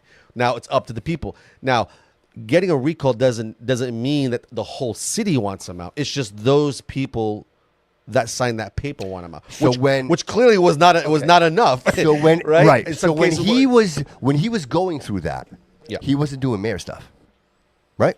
He was so preoccupied with all this bullshit, with this recall garbage, that he couldn't do the mayor stuff because he's too busy doing this other bullshit. Shit. That's the problem. That's where the whole recall thing for me just falls apart. It's pointless. If we were a 4-year mayor, I'd be like, all right, All right, that makes kind of sense to me. But a 2-year term, what's the point? Just vote him out. Just what's the point? Like, what can he do in 2 years, right? I think for it to be an effective mayor, Okay. you got to be around at least 4 to 6. Can I ask you a at least question? 4 years. All right. To be an effective mayor. Can I ask you guys a question? Sure. Who do you think it'll be on their side? Who do you think will run? On their side, Yes. what? When he's, after will, Coogan? yes, who will replace Coogan? Who will they put up front? Who do you think Well, it'll who's be? they? Who are you talking about? Who's they? Oh, I'm not going to answer that. 'Cause you're I'm not going to answer Well, that. you said they, right? So what you're saying is that the Democratic Party? Yeah, let's say because that. That is the majority? Let's say that. Let's say who's next? Is it Carol Fiola? No. It's me. No. No, I'm not being facetious. It I'm would, being dead serious. no. It wouldn't. Why not? It could be, but I don't see why. Why wouldn't it her? Yeah, I mean, I guess. Okay, so if not I would her, say she's got more power where she is now. not to put you on the Be- spot, be- being- but if being not a- her, being a- okay, that's a fine. rep. That's fair. That's absolutely fair. If not her, then who? Do we not know who this is? Do No. they not exist? I don't know. I mean, Because- I can say it could be a familiar face within City Council. One of the members can run. Yeah. I mean, Cliff has. Because it's a bipartisan But position. the thing is, right? I don't know. It's- I don't there's know no- Cliff's position. I don't know where he stands in the sense of like party lines. I don't know if he's a Democrat. I think he is a Democrat, but maybe because I know Cliff. I'm more on a personal level. So you think it would be Cliff? I think Cliff would run. I don't think he'd be the person they'd push, but I think he'd run. Yeah, I don't think he'd be the person they push to, but No. I think he would do. I think he'd do real well. I think he potentially could. Yeah, win it. yeah. I think yeah, 100%. Yeah. You know, and he's a name that people are familiar with. So, he's in the city. People Chris, know I him. don't want to put you on the spot, buddy, but say you were considering running for mayor, and you find out that Cliff is running. Would you consider still running for mayor? I have no aspirations right now to run for mayor. None. Yeah. Cliff, it's a possibility Cliff could. I don't know. Right now, I just have to worry about the man that's up there. Oh, I agree. Yeah. But it's just like playing this out and seeing like what this looks like in the future and who are the players and you wonder if that person is out there right now, right? And who is it going to be? Because we had some characters run for mayor. Well, Yeah, right. I did, and for all transparency purposes, I did toy with the idea this time. Oh, Before I okay. pulled papers for Oh, I council. didn't know that. I didn't know that. All right. And there were some things that some communication, and Yeah. I just decided I wanted to run for council. you would have done well. I think you actually. Yeah, I would've- think you would've done Yeah, well. you would have done well. People, I mean, people know you, respect you, they like you. Yeah. I've never met anybody who's ever He's a said man of a his word. Yeah, yeah, and that matters. That matters. That matters. Yeah, I don't know who they would put in place, to be honest with you. Well, again, I only bring this up because this is like future conversation, right? Yeah. So, the audience is here, they're hearing this, and, who do you think? Well, who do you guys feel like maybe who's potential? And, is there somebody out there that we would like to see run that isn't running, that may consider running? Like, who would that be? Well, I would like to see somebody. So when I voted for the presidency, right? Yeah. My idea first thing is public safety, right? Make sure that we're safe on a level that all of us can operate. People come here because it's safe, right? People leave a country to come here because we're considered the safest place on earth, right? Okay. And I completely agree with that. So I would say that. Then I'd also say somebody with a business mindset that has no numbers. So when I look at Cliff has a few businesses. He's very successful. I mean, I don't think people give realtors credit on what they have to do and go through to get that license. I mean, you have to be somebody who has no He's criminal next record. level, dude. Like, He's yeah, next level. like, Yeah, he's next but level. yeah, he's definitely next level. And so I think someone like him understands a little bit of real estate, which matters in this. It's a big thing. We're living in a state that has a ton of multifamilies. Like, we see it all over the place. We're seeing all these buildings being erected. Well, even now, when Trump signed that order there that no longer banks and corporations can't buy single-family houses anymore. So I think that's like, huge. freeing up the market, right? Absolutely. Like rates are at like Well, 5.5%. because they're the ones dictating the market. Right, Right. right. So I mean, Exactly, how can we exactly. lower Yes, rents? Listen, yes. rents will never come down, but we can stop the bleeding a little bit, right? So like, but they tell us that. but it needs to be here for a long period of time. When our rents before COVID happened, our rents were $700, $800 on a high end, $1,100 on a high end, maybe so for a really nice who's apartment. who's moving into that building? The building we discussed. Well, earlier that's the today. thing. Okay, so that's the thing. So we have a lot of people coming from out. This long way Right. around. Yeah, right, here we go. Full circle. Yeah, it's people from outside the city that come in. We have the train that comes in now. I mean, people can work in Boston and live down here. Yeah, but how about the affordable housing? There's going to be some affordable housing in there. What's affordable housing? Nate, what does that mean? Market rate housing, affordable. What those they don't mean shit. Because I've yet to see any apartment be like, wow, that's I don't qualify. I don't qualify. I don't qualify. I I don't know what that is. I don't know what that qualify, is, bro. I don't know. Right, so like Yeah, it's I don't know. crazy to think that's considered All affordable right, so let me ask you this housing. question. This is just devil's advocate, right? So I'm successful, right? Yeah. Bobby, I live in Boston, Sure. right? And I'm like, well, you know what? I don't want to live in Boston anymore. I'm going to live in Fall River because they have this great apartment building they just built, and I'm going to be able to travel on the train back and forth to Boston, go to work, right? So great idea. I signed a lease. I'm paying, let's say, $3,500 a month to live in this, brand new, state of the art apartment, right? Like, and I'm living amongst other successful people, and then all of a sudden they stop bringing in income housing. Like, it's now my neighbor is not successful. My neighbor has, again, this is no hate to anybody. This is just a reality. My neighbor has 4 kids, right? And so I'm a single businessman living in my apartment, and now my neighbor is here and she's living under the Affordable Housing Act with a voucher with 4 kids, and now I can't get my work done, or I can't even have a date because, like, so you see what I'm saying? Some people can look at them and be like, go boo-hoo. That's right? okay, but that's my Right. point in saying that is like you, and I mean this across the board, and I say this even with our elderly and people that are getting government assistance that are like, handicapped or have situations as such. Like, you think of like Sunset Hill. Sunset Hill, they house elderly people there. And Correct. then they house like Correct. other people there. Right? Correct. So everybody's like mixed mingle. Correct. So you have 93-year-old people living next door to 23-year-old people. It just doesn't work. No. It just doesn't work. It's a different situation. So what I'm saying is having the mindset to be like, okay, well, this building, they're going to provide affordable housing, but are they really? Because who's going to want to live there? If I'm paying, my point is this, guys. If I'm paying $3,500 a month, I don't want to have 4 screaming kids living next door to me. That's just the truth of it. Or upstairs running around. Like, these are things that I'm not willing to accept because I'm paying a premium, right? So what ends up happening? I move out because I'm not going to stay here, and now another voucher. Like, and then now the whole building is full of government vouchers. Yeah. And that's what it becomes. Just much like Amazon. Like, we were supposed to have 100 employees or something, like 100 residents of Fall River working there at all times. Who's keeping track of that? Nobody. They still get their tax breaks, but nobody's keeping track of that. It's the same thing with this, bro. Nobody's keeping track. For now, they'll do it, and then all of a sudden, dude, it's just another house. I questioned that the last time I was a counselor. Yeah. Is there a way to find that? There's got to be a way to find Yeah. that. Right? So the last I knew, I don't know if it's the case today, but back in 2021, it was said on the council floor that Ken Fiola was in charge of the TIF compliance for the city, because I had asked that question. I asked if we were in compliance at Amazon, and they said I would. You're asking too many questions. Yeah. You're very But combative, bro. The last I knew was It's funny how the same names keep popping The up. last I knew was Ken was the TIF compliance guy, but that may have changed since 2021. I was out doubt of the it. game for a little I bit doubt in it. between. I No, doubt his services are still utilized. Of course, I'm of course. sure. But again, and this is where we, and this is my point, guys. And I only mention this because I don't want us to get caught with our pants down, right? Like, everybody thinks it's all hooky and dandy, but dude, these are negotiations that are happening. hook, and man? at the end of the day, it's all up here, bro. And nothing, dude. There's no substance. nothing makes it here. No, nothing. no. This just trickle down effect doesn't Bullshit. work, dude. No, not Nobody- here. Well, it's not. It's it's not working here. Absolutely. And I say this, Yeah. and I only say this because this is my experience, guys. I'm not making this shit up. It's the same names. Every conversation, bro. Always the same Every time I talk about the city, it's the same names coming up over and over and over again. That's not a coincidence, bro. Yeah. And if you want to have a successful city, if you want to have commerce here, you have to open the door to everybody. Absolutely. Everybody needs to have a chance. If you want to come open up your Chinese restaurant, come and open up your Chinese restaurant. If you want to open up a Spanish, then fine. Like, whatever you want to Whatever do, you want. it should be across the, but it's not. There's gatekeepers. Yeah. And they decide what comes in and what doesn't come in. And if you're not willing to pay the toll, then you can't do business here. Mm-hmm. We need to remove that establishment. I mentioned, like, I'm not cursing around from here, because, dude, I would love for somebody like you to be in that seat, because I know that at night when I lay my head down, dude, that you're all in, bro. Oh, 100%. 100%, dude. There's Like, no doubt. Right. No doubt. You are unbuyable, dude. Like, you're not for sale, bro. You're not gonna play the establishment. And that's the problem, dude. It's like a mafia. Like, you have the head boss, Well, I've and already everybody's said doing, it. dude, and everybody's afraid. Dude, everybody's afraid. Did you see what happened to The me at Fiola WSAR? crime Did you family. see I've what always happened to said it. WSAR? That shit right, dude. Thank you, buddy. That's perfect.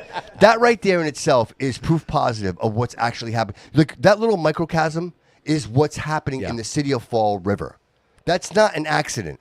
That is control. design. It's by That is design. It's by control. That is an absolute control. And people will be like, well, there was a misunderstanding. And look, there's no misunderstanding, bro. Because if you're paying attention, you realize that if you think for 1 second that you can make a call like that and you can stop everything from happening, that's a problem. Yeah. Because now it's the freedom of speech. I have an ability and a right to say what I want to say. And if I have an opinion about that, that's Go to my say. right to do so. Absolutely. If you stop me from doing that, that's a problem. Yeah, yeah. And that's what's Wait, happening. what's the motive at this point? Yeah. Yeah. Dude, to the point where they're calling people. Yeah. They're actually calling people going, why are you doing business with Bobby? Well, Because I'm a good guy. That's why. Because I'm a good person and I want nothing from anybody. I haven't taken a single dime. I'm on here right now. I haven't taken a single dime from anybody. Yeah. Not a single dime. I'm losing money. This is literally costing me money to do this, guys. I pay my rent every month. Like, this is costing me money. I'm gonna set up a GoFundMe page for Bobby. You pay me too. So Dude, it's all in my pocket. That's all in my pocket. Yeah, Why? yeah. Because I want you to have a place where you can speak the truth, brother. Yeah. Nobody's going to stop us from speaking the truth. And to me, if that's what I can provide the city, then that's what I'll provide the city. That's a huge whatever outlet. it takes. That's a dude. huge outlet when you think about it, because in a world where everything seems so controlled by obviously agendas, right? You have Fox News that might be controlled. You have CNN. They all have their agenda. They all know what they're pushing on a day-to-day basis. All that stuff. And like you when you listen to podcasts like this, it's like you said, we owe nothing to nobody. Nothing. We owe That's allegiance it. to no one. That's it. I'm on my own. Yep. No one is above me. It's me right here. That's right? it. And so this is what you get. Yep. And having an opportunity to be on a platform to get your message across, that's a wonderful thing, because you just see so much like censorship these days. Do you know It's why people won't everywhere. come here? It's everywhere. Do you know why people won't come and be on the show? Because they don't want to face the truth. That's the only reason why someone wouldn't come here. Yeah. So that's an invitation to Yes, anybody. absolutely. That's an invitation to Absolutely. Viola. Absolutely. Anybody. Dude, my door is anybody. open. My door is wide open. Let's have a conversation. conversation. Let's talk about it. they're back. Are they really? They're back. Who is it? Oh, the four of a. Did you see that? Four of a kindness party. Anyway, the point is, dude, like the door is always open, and I would invite anyone to show up and like I don't care what your opinion is, have one, share it, Yeah. be a Yeah. part of it, right? Yeah. I mean, even What before, are you afraid of? Like for me, I always say, you know what? If you're trying to avoid certain questions, that means you have things to hide, right? And that to me is a problem. Yep. Because it means you're not transparent. Right. If you can come on our show and you may say, well, they have a position. Obviously, clearly they tend to be more conservative or this or that, whatever. Bro. Okay, fine, whatever. Bro. You can see me however you want. But the fact that you choose not to sit in that chair and have a conversation says so much about you. Because I'm not gonna lie, if someone's talking shit about me, I'm gonna want to make that straight. Because if there's things being said, I'll mention the Fiolas. If things are being said to me and I'm a Fiola, right, and what I'm hearing is untrue, I'm going to want to clear my name. come talk. And what better platform to come to here, and Absolutely. we'll let you speak. 100%. You can go on any of our podcasts. You'll see we don't attack. We'll question you. We'll have a great conversation, and then maybe the message isn't what's out there isn't the truth. So let's have a conversation. Right, about but it, right? the truth is that. But they won't. But they won't. They won't. Because everything they're is, afraid. dude. Everything in this city is the lights on the bridge. Absolutely. The lights on the bridge is the perfect example. It's him finding thousands upon thousands of gallons of paint buried underground for how many years? Glad you brought that up. Yeah, You know what I mean? know. Like this is what the What the city hell? is. So I did get a response on that. Okay. did? Okay. I spoke to the mayor, and apparently, from what he had said, I have not seen paperwork yet, but hopefully I will. That he called the DEP or the EPA, I forget which one he said, and they said as long as it's been capped, it's fine. Okay. That's what he said. So it's in a concrete vault and kept. And capped. All right. They did say that the second that cap is broken, then we will have a problem. And Sure. Mayor Coogan acknowledged that. He said if we break it, we're in big trouble. But Yeah, as yeah. long as it's capped, they said that we're good. So what's the like? Is it something that we visit 10 years from now, or is it something like just leave it and Just just and to my understanding from what he had said, the EPA said, or whoever it was, Yeah. said that we're not the only municipality in Massachusetts that use their old incinerator that way. Chris? I gotta be honest with you, bro. The idea that, Anything in that area, people Bro. are living there with children. bro, if I bury that shit in my backyard, man, they put me in jail. Like, it's just, and I get it, it's capped, but whose idea was that? To be like, hey, let's just grab all this toxic paint and just put it in a concrete hole and then we'll cap it. To me, it just sounds, it just doesn't sound right, dude. Yeah, It just sounds shady, because dude. it's not right. It's not right. At some It's point, not at right. some point, It's not that right. shit seeps into the Yeah. ground. It will. Do they have if pictures it's of not it? already Chris, do they have in the pictures? ground. Do they have pictures of the cap? Did they take pictures of the Well, cap? it Cap is. my You ass. can walk there and just look. Yeah, It's yeah, capped off, but Yeah, but what does that mean? It's capped off. You decided to put toxic shit in the ground. I don't care if it's in a It doesn't it's in a belong there. bunker. It doesn't belong there. I don't care if it's in a bunker. Yeah, it doesn't Dispose belong of it the way that it's supposed to. As long as it's not falling, it's fine. Yeah. Just don't grow a garden over here. Don't let your kids play in the backyard. What do you think about the fire department? Do you think we It's should build wild. a new headquarters? Do you think that should just either, or do you think we should remodel what we have the going on Senate there? station. Yeah, the Senate station. So I did say, if we're going to put too much money into the old building, now I'm a big history guy. I love historic buildings and, for of its history. But if we have to put too much money into that building, it doesn't make sense. What building is this? The Center Fire Station. I would Bedford much Street. rather talk to the post office and take that lot across the street. And we're knocking the police station down. guy. We're knocking the police station down anyway. So my idea would be, if it's going to be too costly to put into the center station, tell the post office that we would like to purchase that lot, build the new station there, knock the police station down, and give the post office that lot. Perfect. And now you have a public safety building, right? And Right. I had a conversation today that if that were to take place, this resolution I put in for the emergency evacuation center could go right in the new fire station. Oh, wow. There you go. Perfect. Dude, and that'd be great because you'd have that corner. You could exit that building. Both, yes. Yes. Dude, that's a brilliant idea. I was saying like knock down the old police station and do it like over there, but it almost seems like now that whole Rock Street building is consumed by. And then you have to also think that the new station would come out onto Bedford like the old station. Yes. But if you were using the police department lot, they would have to make that turn Yes. to go up Troy yes. Street. Yes. Right. And that's almost. Yeah. Yeah. Dude, that's what I was thinking too. I was saying the same thing. Like use the area. To the point is this. They say $2 million. They said the bridge was going to be lit for $8 million. Well, I'm going to tell you right now that I came across the line item and it says that the $3.45 million was just for the architectural plans and the bid process. So if we're already at $4 million, I'm not. And we haven't even done anything. Yeah. Knock it down. Knock it down. I'm with you, bro. History is important, but knock it down. Put a little, take some pieces out of it. Put it at the Historical Society. You know what I mean? Commemorate it and let There it is be. nothing to salvage. There. Yeah, there's nothing to salvage. There is There's nothing. A There's beam nothing. of some Bro, sort, that's maybe? crazy that they don't even have a shower. Right? Well, they do have one. Yeah, the one. I'm not, and so I know that it came There's back. that asbestos in there. The fire chief said that one shower was sufficient. It's not sufficient. It's not sufficient. There was Bullshit. there was 4 or 5 showers put in there for a reason. Right.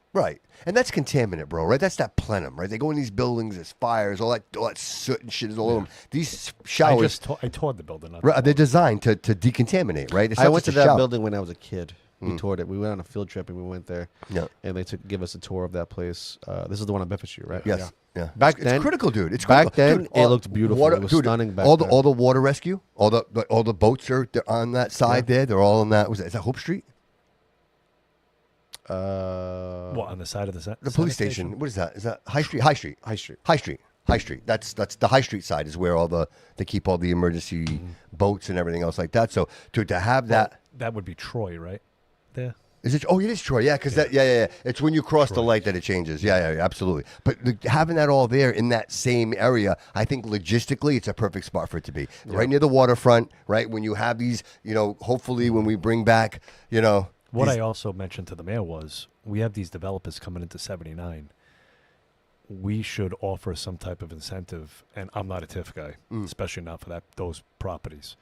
But I would, obviously, if they were going to put a fire station downstairs within the building. And my idea for that was our Marine One is right there, which is the fire department boat. Yeah. And Rescue One is where your dive team comes from. Yeah.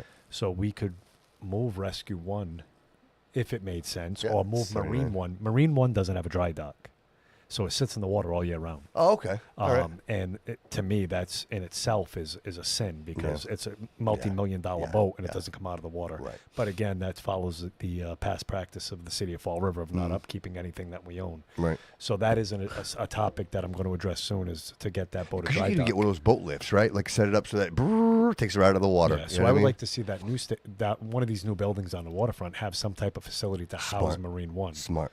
and then give them a break, but not everybody. Well, and your train station's right there, so you Yes. could also have. Your emergency response is a lot closer. Too. Yes. Yeah. Dude, you got some great ideas, man. Thank you. You know, At least somebody thinks so. Well, again, you're always invited here, Chris. Like this is mi casa su casa, brother. So appreciate you. anytime you want to come in and you want to share these ideas, and because obviously it's a receptive audience, dude. Like people love you, Yeah. and I think people understand and appreciate that you're in, bro. Like you're not pretending.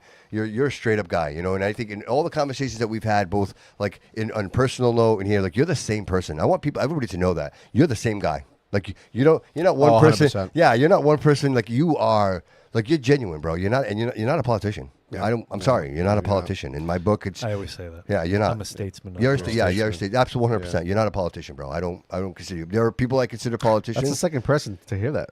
Manny Silva said the same thing. He hates being called a politician. Yeah, me He too. hates it. He hates it. Yeah. And I completely agree. It's dirty. It's a dirty term at this point. Yeah. It's you've seen too many things happen. You know what I mean? Associated, you think a politician, you think dirty, you think corrupt, and I wouldn't want to be associated with that word. No, definitely not. To answer Jared Costin's question up there, that's something Councilor Pozo was tackling all last summer, the graffiti downtown. So I'm pretty sure when the spring starts up, he's going to combat that. He actually did. Yeah, they were sandblasting the wall right out They here. did our building. We did our building. We're yeah. located here on Yeah. Morgan Street. The People whole don't know. Our it side of our was- building was terrible. It was all covered. It was terrible. a whole- You know who's like, actually really good at doing it too? He did it for Cosmopolitan. Pete Griffin. Oh yeah, that's Yeah, right. he be doing a really good job with like covering up graffiti and making sure that like it's like nicely He's covered the up. new unofficial mayor of Fall River. Yeah. Oh, 100%. I love Pete Griffin, man. He's a good dude. I mean, you couldn't pick a better name as well. right, dude. I mean, that's one of the most iconic names of our time. That honestly, dude, he's really like the kind of like the voice of the city too. Like as a citizen. Well, you know what's so funny? Like, When you it think, was- early, I'm so sorry. We were talking about earlier today, and it's like you think of Peter is it Griffith? Griffin. Griffin. Just like the character. Just like the character, Yes. right? Like he's got a massive following. Yeah, I mean, he is, he's probably like Fall Rivers. Who knew power washing was so? Nope. There's one that There's actually one has more? millions That and lives in the millions. city? Yes. Okay, well, Yeah. we don't know who that is. Yeah, But it's I- actually really funny. I too. gotta say, I mean, I'm impressed with his following, and he's Yeah. always. I mean, it's funny because he can deliver some things, and it may be almost like news in a sense, but he always has a little twist of like that funny stuff. And he's like, all right, and he has that whole sign off that he does. Like, I appreciate the randomness. Everything do, with him is I do. random. Yeah, And it's the very cone, random. The Coney, and he's very random. I like I just, I- you know, he's making moves in the city though, because I saw today somebody asked him to get them help for like a plow truck. Yes, Yes. yes, You know? right. And then he was reporting like there was equipment showing up right over at Conley, And I love that though. Yeah, I do because he's involved. That's Yes. a guy who Yes. loves the yeah, city. you're reaching a lot of The people. fact that he records the bridge, he records the sunsets, he records what's going on. He's saying something through those videos. That Yeah. you know, he actually cares. If he didn't care, he wouldn't be posting those particular videos. Right. These are shots of like four of his most beautiful sunsets you're gonna find. And I didn't really see that until today, until the conversation you had today. Yeah. I was kind of sitting there. I'm like, I don't get it. I mean, Yeah, he's it's got, like, the he's got sunsets, 44,000 dude. followers. Everybody loves the sunset. You know what it is? Now I see it. I see why people would follow Yeah. him Yeah. because he And I does said- shine light on the city that people. You think Fall River, you think, if you're not, you know what I mean? We get this bad rap and. We shouldn't because there's a lot in Fall River. People just don't even know it even exists. Yeah, Just when our I- waterfront, when I our met sunsets him- are amazing. When I met him for the first time, I said to him, I said, "You're the only guy that could create a power washing video that makes me watch 45 minutes worth." Correct. And I don't even own a power wash. It's his voice too. It's his bro. voice. It's his He's voice. so monotone with it. Yeah. Like he's just like he talks one level. Yep. It doesn't peak. It doesn't Right. come down. It's just Right. consistent all the way He's like, through. all right, guys. Today I'm making a keto-friendly diet, and people I'm intrigued. I'm intrigued. I want to watch it. Okay, bye. yeah, bye. Bye. Be more like Okay, Pete. done. We good. And next, and you More just like go into Pete. this little rabbit hole. It's crazy. It's kind And of he crazy. got that corner that he lives on. They kept taking a right up the one way Yeah, after they that's right. changed Yeah, it. yeah. So I went by the other day to make sure because I hadn't been kept up to to speed on what they were doing with that. So I went by the other day to take pictures, and there's got to be 8 no turn signs there. There's a Wow. no, wrong way sign. There's like 3 or 4 different. Yeah, I gotta say Yeah. that area is tough. That area is tough with some roads. If you're not from around there, you really don't know what's happening. Not at all. Yeah. Yeah, especially yes. That one yes. area down in North Yeah, but that's because Main of the and- school, right? They changed that because of the school, right? Was it because of the school, the bus, or something like that? Is that why they? I I'm don't honestly know. not sure. I remember I found Yeah. out because Peter Griffin posted it. Yeah, it was something that was they It's changed just- it. Yeah, It's just, they it's changed just it. so crazy there. Yeah, maybe it's because it's just a high traffic area. It's the cut through from South End to North End, and maybe that's just why. But there's a lot of don't go down here. You got to go like 5 streets down to get here. But because all of these are one ways going one direction, you can't go down those roads. It's tough. It's tough Yeah. over there. Yeah, and those roads are small too. Yeah, Chris, what are you eating? Where are you having food these days? Anything you want to recommend? Thanks, brother. Same old brew house. Well, the brew house all the Yeah, time. yeah. And I'll You be work honest too with much, bro. Their, You work too their much. food's phenomenal. Yeah, it is good. Yeah, the brew house Delicious. it's really Fucking good. And amazing. it's reasonably priced too. Yeah. It's cheap. Yeah. I do have to throw a shout out because I got asked do this it. today by the National Guard when I was in the vehicle. Now that Fiorentina's is closed, because Yeah. I really like Fiorentina's. Oh, their food was great. Yeah, and Shout out. they asked me what the best pizza in the city was. I said Sam's. I'm gonna have to disagree with Atlas. I just think Atlas is too greasy. Greasy. Oh, so greasy. He's right. It is a lot of grease. But I Nah, like, I like Highland's the grease. really greasy. I have to get away from it, but I like the grease. Highland's got the best salads. Yeah. They're Greek Kind of salads. hitting an is the age best. where I have to watch my cholesterol and whatnot. So. Dude, Right? right? Seriously. That sucks. What's your favorite pizza? Favorite pizza? Yeah. Pizza joint? I would say Highland. Yeah. Highland. What? Highland. Highland's like an old school. Disgusting. Yeah. It used to be for Nah. mine. It used to be Highland for me, but Yeah. then I recently did a food review of the best pizzas in the city, and my choice was was not Atlas. It was Highland at first, and then I tried the difference between Atlas and Highland. Complete 180, dude. And Highland was just complete ass, and it was just really, really like Well, it's, greasy. yeah. And I know what you mean. I know what you mean. Cousin Mike's? Cousin Mike's? Where's that? That's what on Josh, East Main Street. Yeah, Josh Silva just mentioned. They have a really good chorizo and chip, pizza, cheese, and sauce. Oh yeah. Millennial's good too. There's Dave's Millennium- Pizza. There's Millennium Dave's Pizza? Pizza. I like too. I Millennium mean, Well, one of Dave's, the national Millennium's guys bust. said Dave's that. gets pretty Yeah, good. it's a good. That's good pizza over there. Millennium's pretty good. Yeah, yeah. Sometimes I just want like a quick one. Dude, Papa John's, bro. All right, so here's the $1 million one. You ready? Papa John's breadsticks Somebody are fucking asked me this. I didn't know how to banging. answer the other day, and they weren't from around the area. They're like, Marcelli's Marcucci's. I'm like, Oh, dude. Easy though. All right. Let's, all right, okay, all let's right, go. okay, Let's all go right, around. Let's all go right, around all right, and, yeah. and say why. All right, Why Chris, you you first, why you you first, prefer Chris. one over the other? Like Okay, why? Chris, There's a okay. difference. All right. Marzilli's the bread.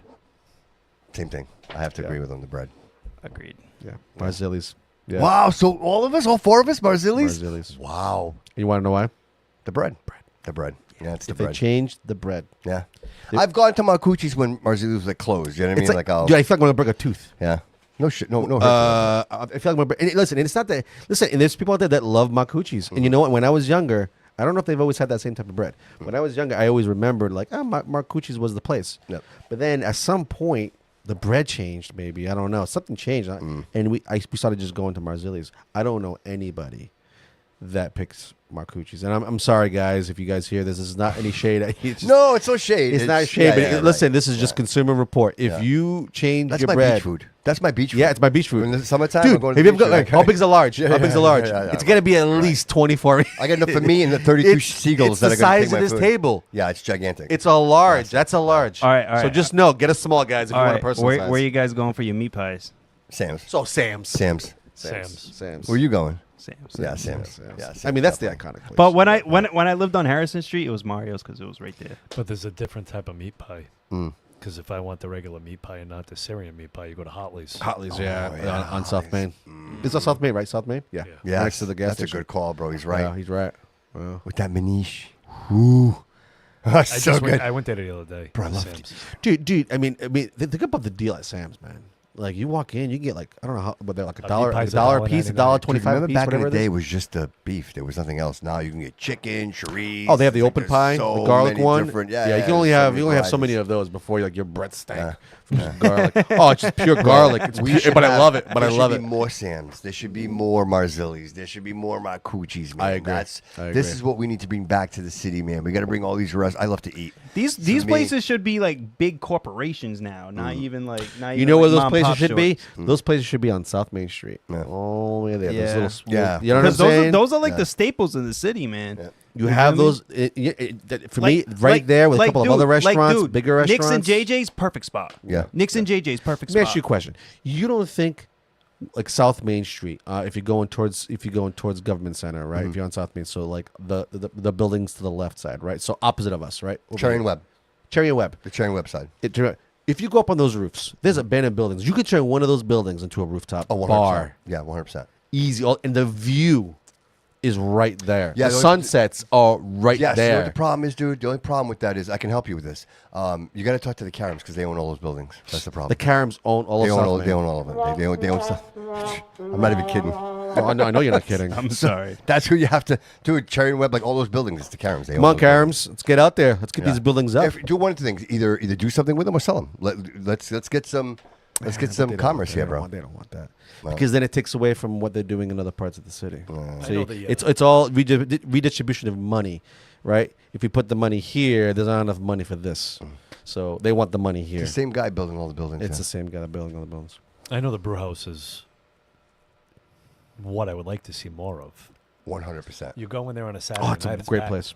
Yeah, they've sold out the last two events that they've had. The last They two got a nice Saturdays. nightlife yeah, over yeah. there. Give a over shout there. out to Marco for doing that because Yeah, Marco's he helps. amazing. Yeah, he gets a Yeah. lot of. Yeah, he's. I would say this is no. I mean, I think the show, the live show, Absolutely. working with Marco, bringing the awareness. I think people, again, they want to be together, and it's such a great venue, man. The energy there is amazing. The food is amazing, and you know what? It's comedy. Yep. It's entertainment. Like, you get we're- that. You get that Providence vibe. You, Yeah, you all in feel one like, night. Yeah, right. All you in one night. feel like Yeah. you're in a Dude, place. if you go that's to in Providence. but if you go to Providence, you're gonna go to the comedy. You're gonna go to the, what is it? Comedy Connection. The comedy connection. And then you're gonna leave the comedy connection to go to another restaurant. get it all to one eat. shot. Dude, you're going to one place and it's all. espresso martinis.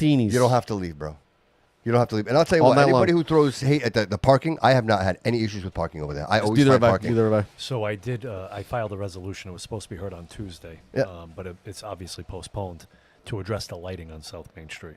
Because when I come out of there, at 10, Dark. 11 o'clock, it's dark. Dark, man. It is very dark. Yeah, I definitely. filed a resolution to address lighting throughout the whole city, but with a caveat that South Main's looked at specifically. Well, I would think, Chris, with the amount of lights that we bought for the 79 project, that we blew the budget on lights. Because, bro, do we have enough lights? Wait. Is there- So, Dude, every we only five- saw that from the last time we saw it was just the top, right? That was phase one. According to about the bridge, right? 79 lights. Oh, 70. I'm sorry. Have you seen how many lights there are? I think it's every 10 feet. we Yeah, have that's a light. quite a bit. That's quite a bit. It's a lot of They're lights. nice lights. They're nice lights, They but kind there's of a give me. lot They of almost them. give me a little bit of Newport vibes, right? Because if you go down Bellevue, You probably could have skipped one. You know what I mean? Yeah. You could Yeah, probably, there's probably quite a could have bit. skipped. But yeah, again, but again, we don't know. We still Monday don't morning know how quarterback. that's all going to Yes, look, right? True. That's a good point. So maybe Yes. once everything is well, I'm finished, saying my per point is se. they could have took half those lights and put them on South Main Street. We'd be all set. Yeah, people would see right, for sure. You're golden. You're good to go. Yeah. I'm just busting balls. Oh, listen, there's some dark alleyways, my man. I was told that the lights have dimmed over time due to the oxidation of the bulb, the globes on Yeah, the yeah, yeah. outside. So they Do we oxidize and get dark. Do we still have those?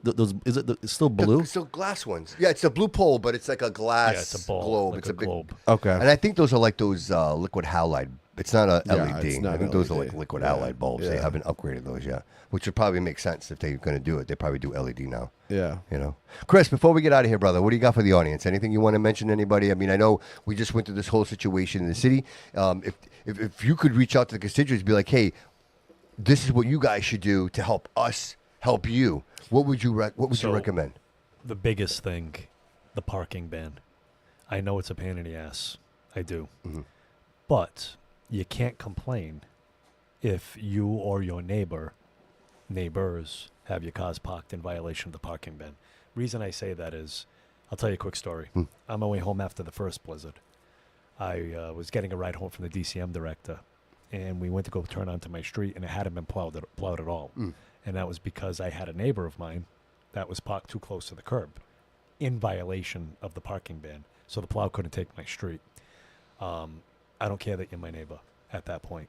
So I called the chief, and I was going to have the car towed because it's very it's disrespectful. Oh, to dude, the absolutely. people Yeah, around yeah. You don't give about. Like, obviously, somebody could be an ambulance. Somebody needs an ambulance, and the ambulance can't get down the street. No, Right. And we do have a gentleman that lives a couple of houses up from me Yeah. that's constantly going out by ambulance. He's a cancer patient. Right. So it's just very disrespectful Sure. to your neighbors. So I just asked, just with the parking ban, I know we put it on and people think that it's too early. They have been putting it earlier because we do have a new brining system as well, which a lot of people don't know about. It's able to create 100 gallons of brine a minute. Okay. So we can load up to 7 trucks at a time. So they do kind of bump the time back a little tiny bit to get our trucks out there Yeah. to be able to brine and pre-treat prior to the storm. So what they're doing is just spraying like a salt mix. Yes. And the parking ban, and please still give us patience. If your street's not plowed by tomorrow, you can give me a call, 508-415-4703. I'll help you out. But just give it till at least tomorrow and see what's going on. We have 48 trucks here now from out of state. We have 10 more coming in from Connecticut tonight. I don't know if it ended up working out. We had a company just show up from Virginia to help us. I don't know if they ended up helping us, but they showed up. And we have a private contractor that just reached out to me yesterday, and I forwarded it to the director of operations from Connecticut that wanted another company separate from the 10 that are coming in tonight. Yeah. So we do have pieces coming in. This is great. We do have Great to hear. pieces coming in. Yeah. One other thing I wanted to mention, if you're able to and you don't mind volunteering your time, I did have a couple of volunteers over the last few days, probably 5 or 6 of them, to shovel out the elderly and disabled. I know the mayor's office is still looking for volunteers. Okay.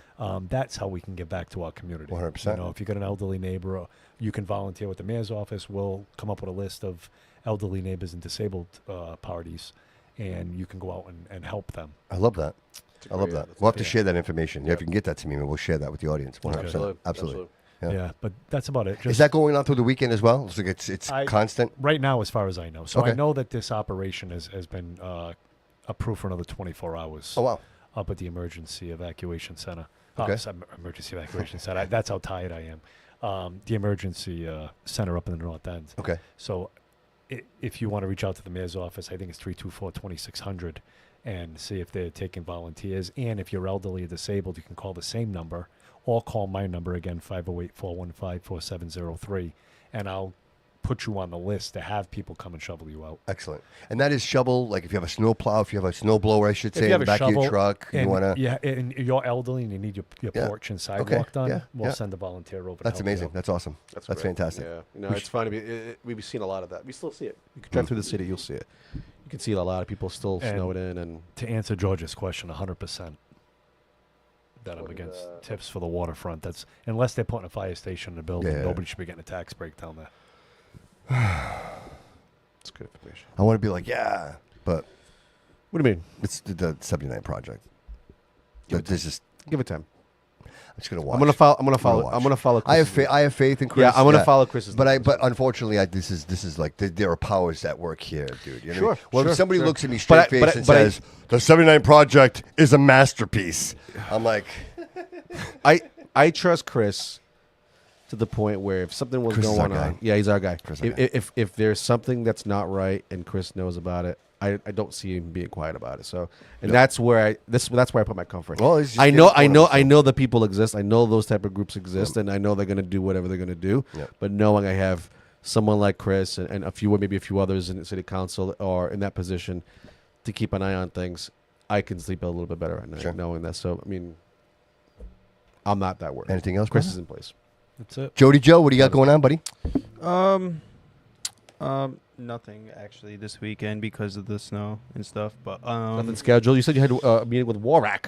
Oh yeah. So I got a music video with Warak. Yeah. Sweet. March 7th they're gonna have a meet and greet in Attleboro. Sweet. And yeah, we're gonna be shooting a music video there too. Nice. How about you?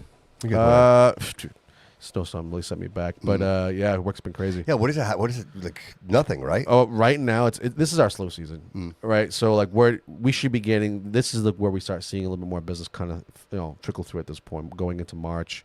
Not anticipating a snowstorm like this, of course, but we start seeing the difference more in this type of this part of the season. Yeah. So since you're slow, go swing by your godmother's house. I told you she needs her house painted. I gotta go talk to her. Yeah, go talk to her. Just gonna feed. And her. that shit's not for free. Just go and figure out what colors, colors she wants, and let's get that painted for her. She needs it. That's your godmother, And of course, I love her to death. That's like a mom. right? She'll feed you too when you do it. I know. That's the beautiful thing. That's for most cooking. Yeah. That's the best. Chris, I know I speak for everyone, brother, when I say thank you for your efforts, man. Like, Yeah. not everybody's doing what you're doing. Yeah, And it's yeah. important to hear that. It's important that you know that your efforts don't go unnoticed. You know what I mean? Like, seriously, dude, it's easy for people to be critical and have opinions, and you don't see the full picture, so you don't really know what's going on. But I will tell you, knowing that you and Andrew were there, and of course, Mike, and just the city council, that you guys are actually receptive to this. And I know Cliff is involved. I haven't heard from Sean at all. Like, that's right? I know so Sean's been busy, obviously. Yeah. I spoke with him. Yeah, I I spoke with imagine, him. right? Because he's got Seaconk as well. Yeah, like, which so, is his Yeah, full-time yeah. job. yeah, so Yeah. I mean, I imagine he's really busy. But I mean, again, between all of you working together, dude, it brings me some peace to know that there's some collaboration taking place. And identifying. Again, I always say it's never a mistake; it's always a lesson, right? So we're going through this now. It kind of sucks a little bit, but we're going to learn from this. And the next storm that comes, bro, we'll be better. We'll be more nimble, and we'll respond even better. You know what I mean? Like, I believe that. I have to believe that. And whether it be the people that are in place now, or there's a new whatever that may be, I think the constant is people like you, Chris, right? Absolutely. The city council. That every 2 years, people are going, hey, we're checking on you, and just continuing maintaining your word, right? Because that's what keeps you in office, is the fact that you keep your word. And again, I look at your phone, dude. 400 people reaching out to you, brother. That's keeping your word 400 times a day. You know what I mean? Like, so you're putting, like, again, putting the rubber on the road, brother. And I appreciate you, brother. I really do. And Thank you. You know what? If there was any of the votes I put down, brother, I'm so proud of writing your name down. I really am. Because, Yeah, you know what? absolutely. I'm not surprised. How about you? I'm not surprised at all, bro. Nope. You're a champion. I appreciate you. guys. Yeah, Thank thanks, you. bro. All right, everybody. I really appreciate you being here. I apologize on the phone situation, but again, we're going to be using the QR code moving forward. The phone thing is it's too cumbersome. And again, we have a special guest like Chris on here. I don't want to convolute it with cutting in and out, and it just takes it takes the rhythm out of the show. I'm just not going to do it. Anything else? If you want to participate and obviously contribute, again, the Citizens for Citizens. Eastern Avenue, like they're constant need, bro. They're feeding a lot of people over there, and I haven't mentioned it in a couple of episodes, but I just want to bubble it back up again that there is such a need over there, and especially now with everything going on. Absolutely. If you can, like some food, canned food, check donations, whatever you can do. If you just swing by there, Crystal Arpa's down there. They're an amazing group of people, and they I take think clothes? about them. Yeah, they take clothes as well. Yeah, like new stuff. New stuff. Because they don't typically do it, but she'll get it to where it needs to go. Perfect. They primarily do the toy drive, and they're really food centric. They're feeding a lot of people. So please don't forget them over there. It's so very, very important. And remember to like, follow, and subscribe to the show. I got to tell you, so on Spotify we have a 5-star review. Absolutely. Thank you. A couple of thousand reviews there. Where we need more is Apple. We need people, because not a lot of people don't use Apple for their podcasts. A lot of people use them like iHeartRadio and Spotify, which we're all on. Yeah. But the Apple, I actually use more Apple. Apple is kind of like the benchmark. So if you have a second, go on Apple and just give us a 5-star review over there. We really appreciate it. A couple of kind words. It goes a long way. Absolutely. If you haven't noticed, Troy City, right? That's amazing, right? Troy City Mortgage. David Pereira, our good friend. 508-207-5864 for all your mortgage needs. He is the exclusive mortgage provider of the Bobby Couto Show. We've been putting a lot of marketing for him, and for me, it's like I want to just change his image a little bit. You know what I mean? I want to bring in some new stuff because it seems like it's all just kind of like the same old. You know what I mean? Yeah. If you're going to advertise and market with the Bobby Couto Show, there's going to be flavor there. It's going to be fun. Absolutely. You know what I mean? Do you I mind appreciate you. Do you mind if I answer Jeff's No, question please, before we God, absolutely, bro. Absolutely, 100%. He asked if I think we're on top of the storm early enough. I think that the storm was just too difficult. I was there firsthand watching as we were redirecting plow trucks to go get fire trucks out of ditches and the ambulances. So we didn't even have the opportunity to have that many trucks on the road. It was just issue Trial by after fire issue kind of after thing, right? issue. And by the time we were able to catch up to it, and I'm not making excuses, it just is what it is. It was just too wet and heavy and too deep. So it was, and there was no visibility. Right. That storm it was nothing we've ever seen before. Right. So to say that we didn't start early enough, I can't judge that because we've never gotten 41 inches of heavy, wet snow before. Right. And like I told you earlier, I said, I was watching hydraulic lines snap on our equipment because the snow was so heavy. Wow. And another thing, I'm glad you asked me earlier if I had anything. Yeah. The trucks, the small plows that you see going up the streets without their plow down, a big part of that right now is this morning, I had gotten a couple of complaints that the plows had just gone down the road without the plow being down. Yeah. They couldn't plow it because it was so compact to the street and solid. They would have jacked their truck up if they would have tried to have plowed it. Right. So that's why we called in all the heavy equipment to take care of this. Yeah. The smaller trucks that we have and that are local were just useless. So to say if we started early enough, I don't think I could really judge that. There is no, there's no parameter there for me to make. And I had the right that it was coming down. Well, it was coming. There was a moment at one point it was coming down 3.5 to 4 inches an hour. Yeah, that's a lot to keep up with. And when that's you're in fair, charge of and a lot of that's streets. all fair. But I will say this caveat, please, and that is that I think, Chris, if you implement your ideas, if we have an emergency response situation, you guys would have sat down and you would have had this conversation before it happened. Like, Before it happened. What are the potentials? Right, this storm is Worst coming. case scenario. They're saying worst case scenario, and I think those conversations would have taken place. Where I don't think that happened now. Right. So where the ball was dropped was not the actual plowing of the snow itself because it was impossible at some point. Right. It was the organizational structure of it, which was the issue.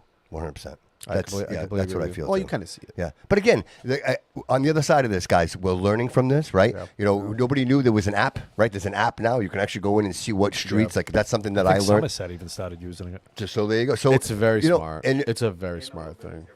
Yeah, a little bit separate, but having that information, like that helps people, right? Oh, now I can see what streets are clean, what Who's streets in are not charge clean. of that? Is it us, the people? Once it's It says City of Fall River. Once is it set City of Fall River? Right? Okay. It's them, right? Somebody monitors that. I yeah, thought we it were. Yeah. Okay. Yeah. Okay. The Right. headquarters. I thought it was just again, kind of like an app that that's people just created. that's a nice little piece, right? That would go Absolutely. along great with an emergency response Well, it's team. something with- we need. Yes, exactly. well, it's just it's a tool. It's a tool, utilizing up to date technologies. Yep. Right. I mean, I feel like we keep living on the same grid for years and years and years, and we keep saying we never upgrade our grid. Right. Sure, And sure. someday it's gonna be Right. obsolete. Yeah, you can only fix it. You can only spit and glue it. Yeah, so many and, times. and we're Yeah, not even right. as a country trying to even fix that issue. And here we're using stuff like this where we should be using stuff like this. We are a city. We are not some western town in the middle of nowhere. Guys, right? in 10 we years, are a in 10 major years, city. there's going to be an AI algorithm for this. Yeah. You know what I mean? Like right now we're struggling, but there's going to be an AI algorithm that, the City of Fall River is going to be able to go, City of Fall River, let's manage the snow removal. And this algorithm is going to be like, this is where to put the equipment. This is what you need. Like it's going to figure it in accordance with the weather. It's going to say, Well, this is- first, in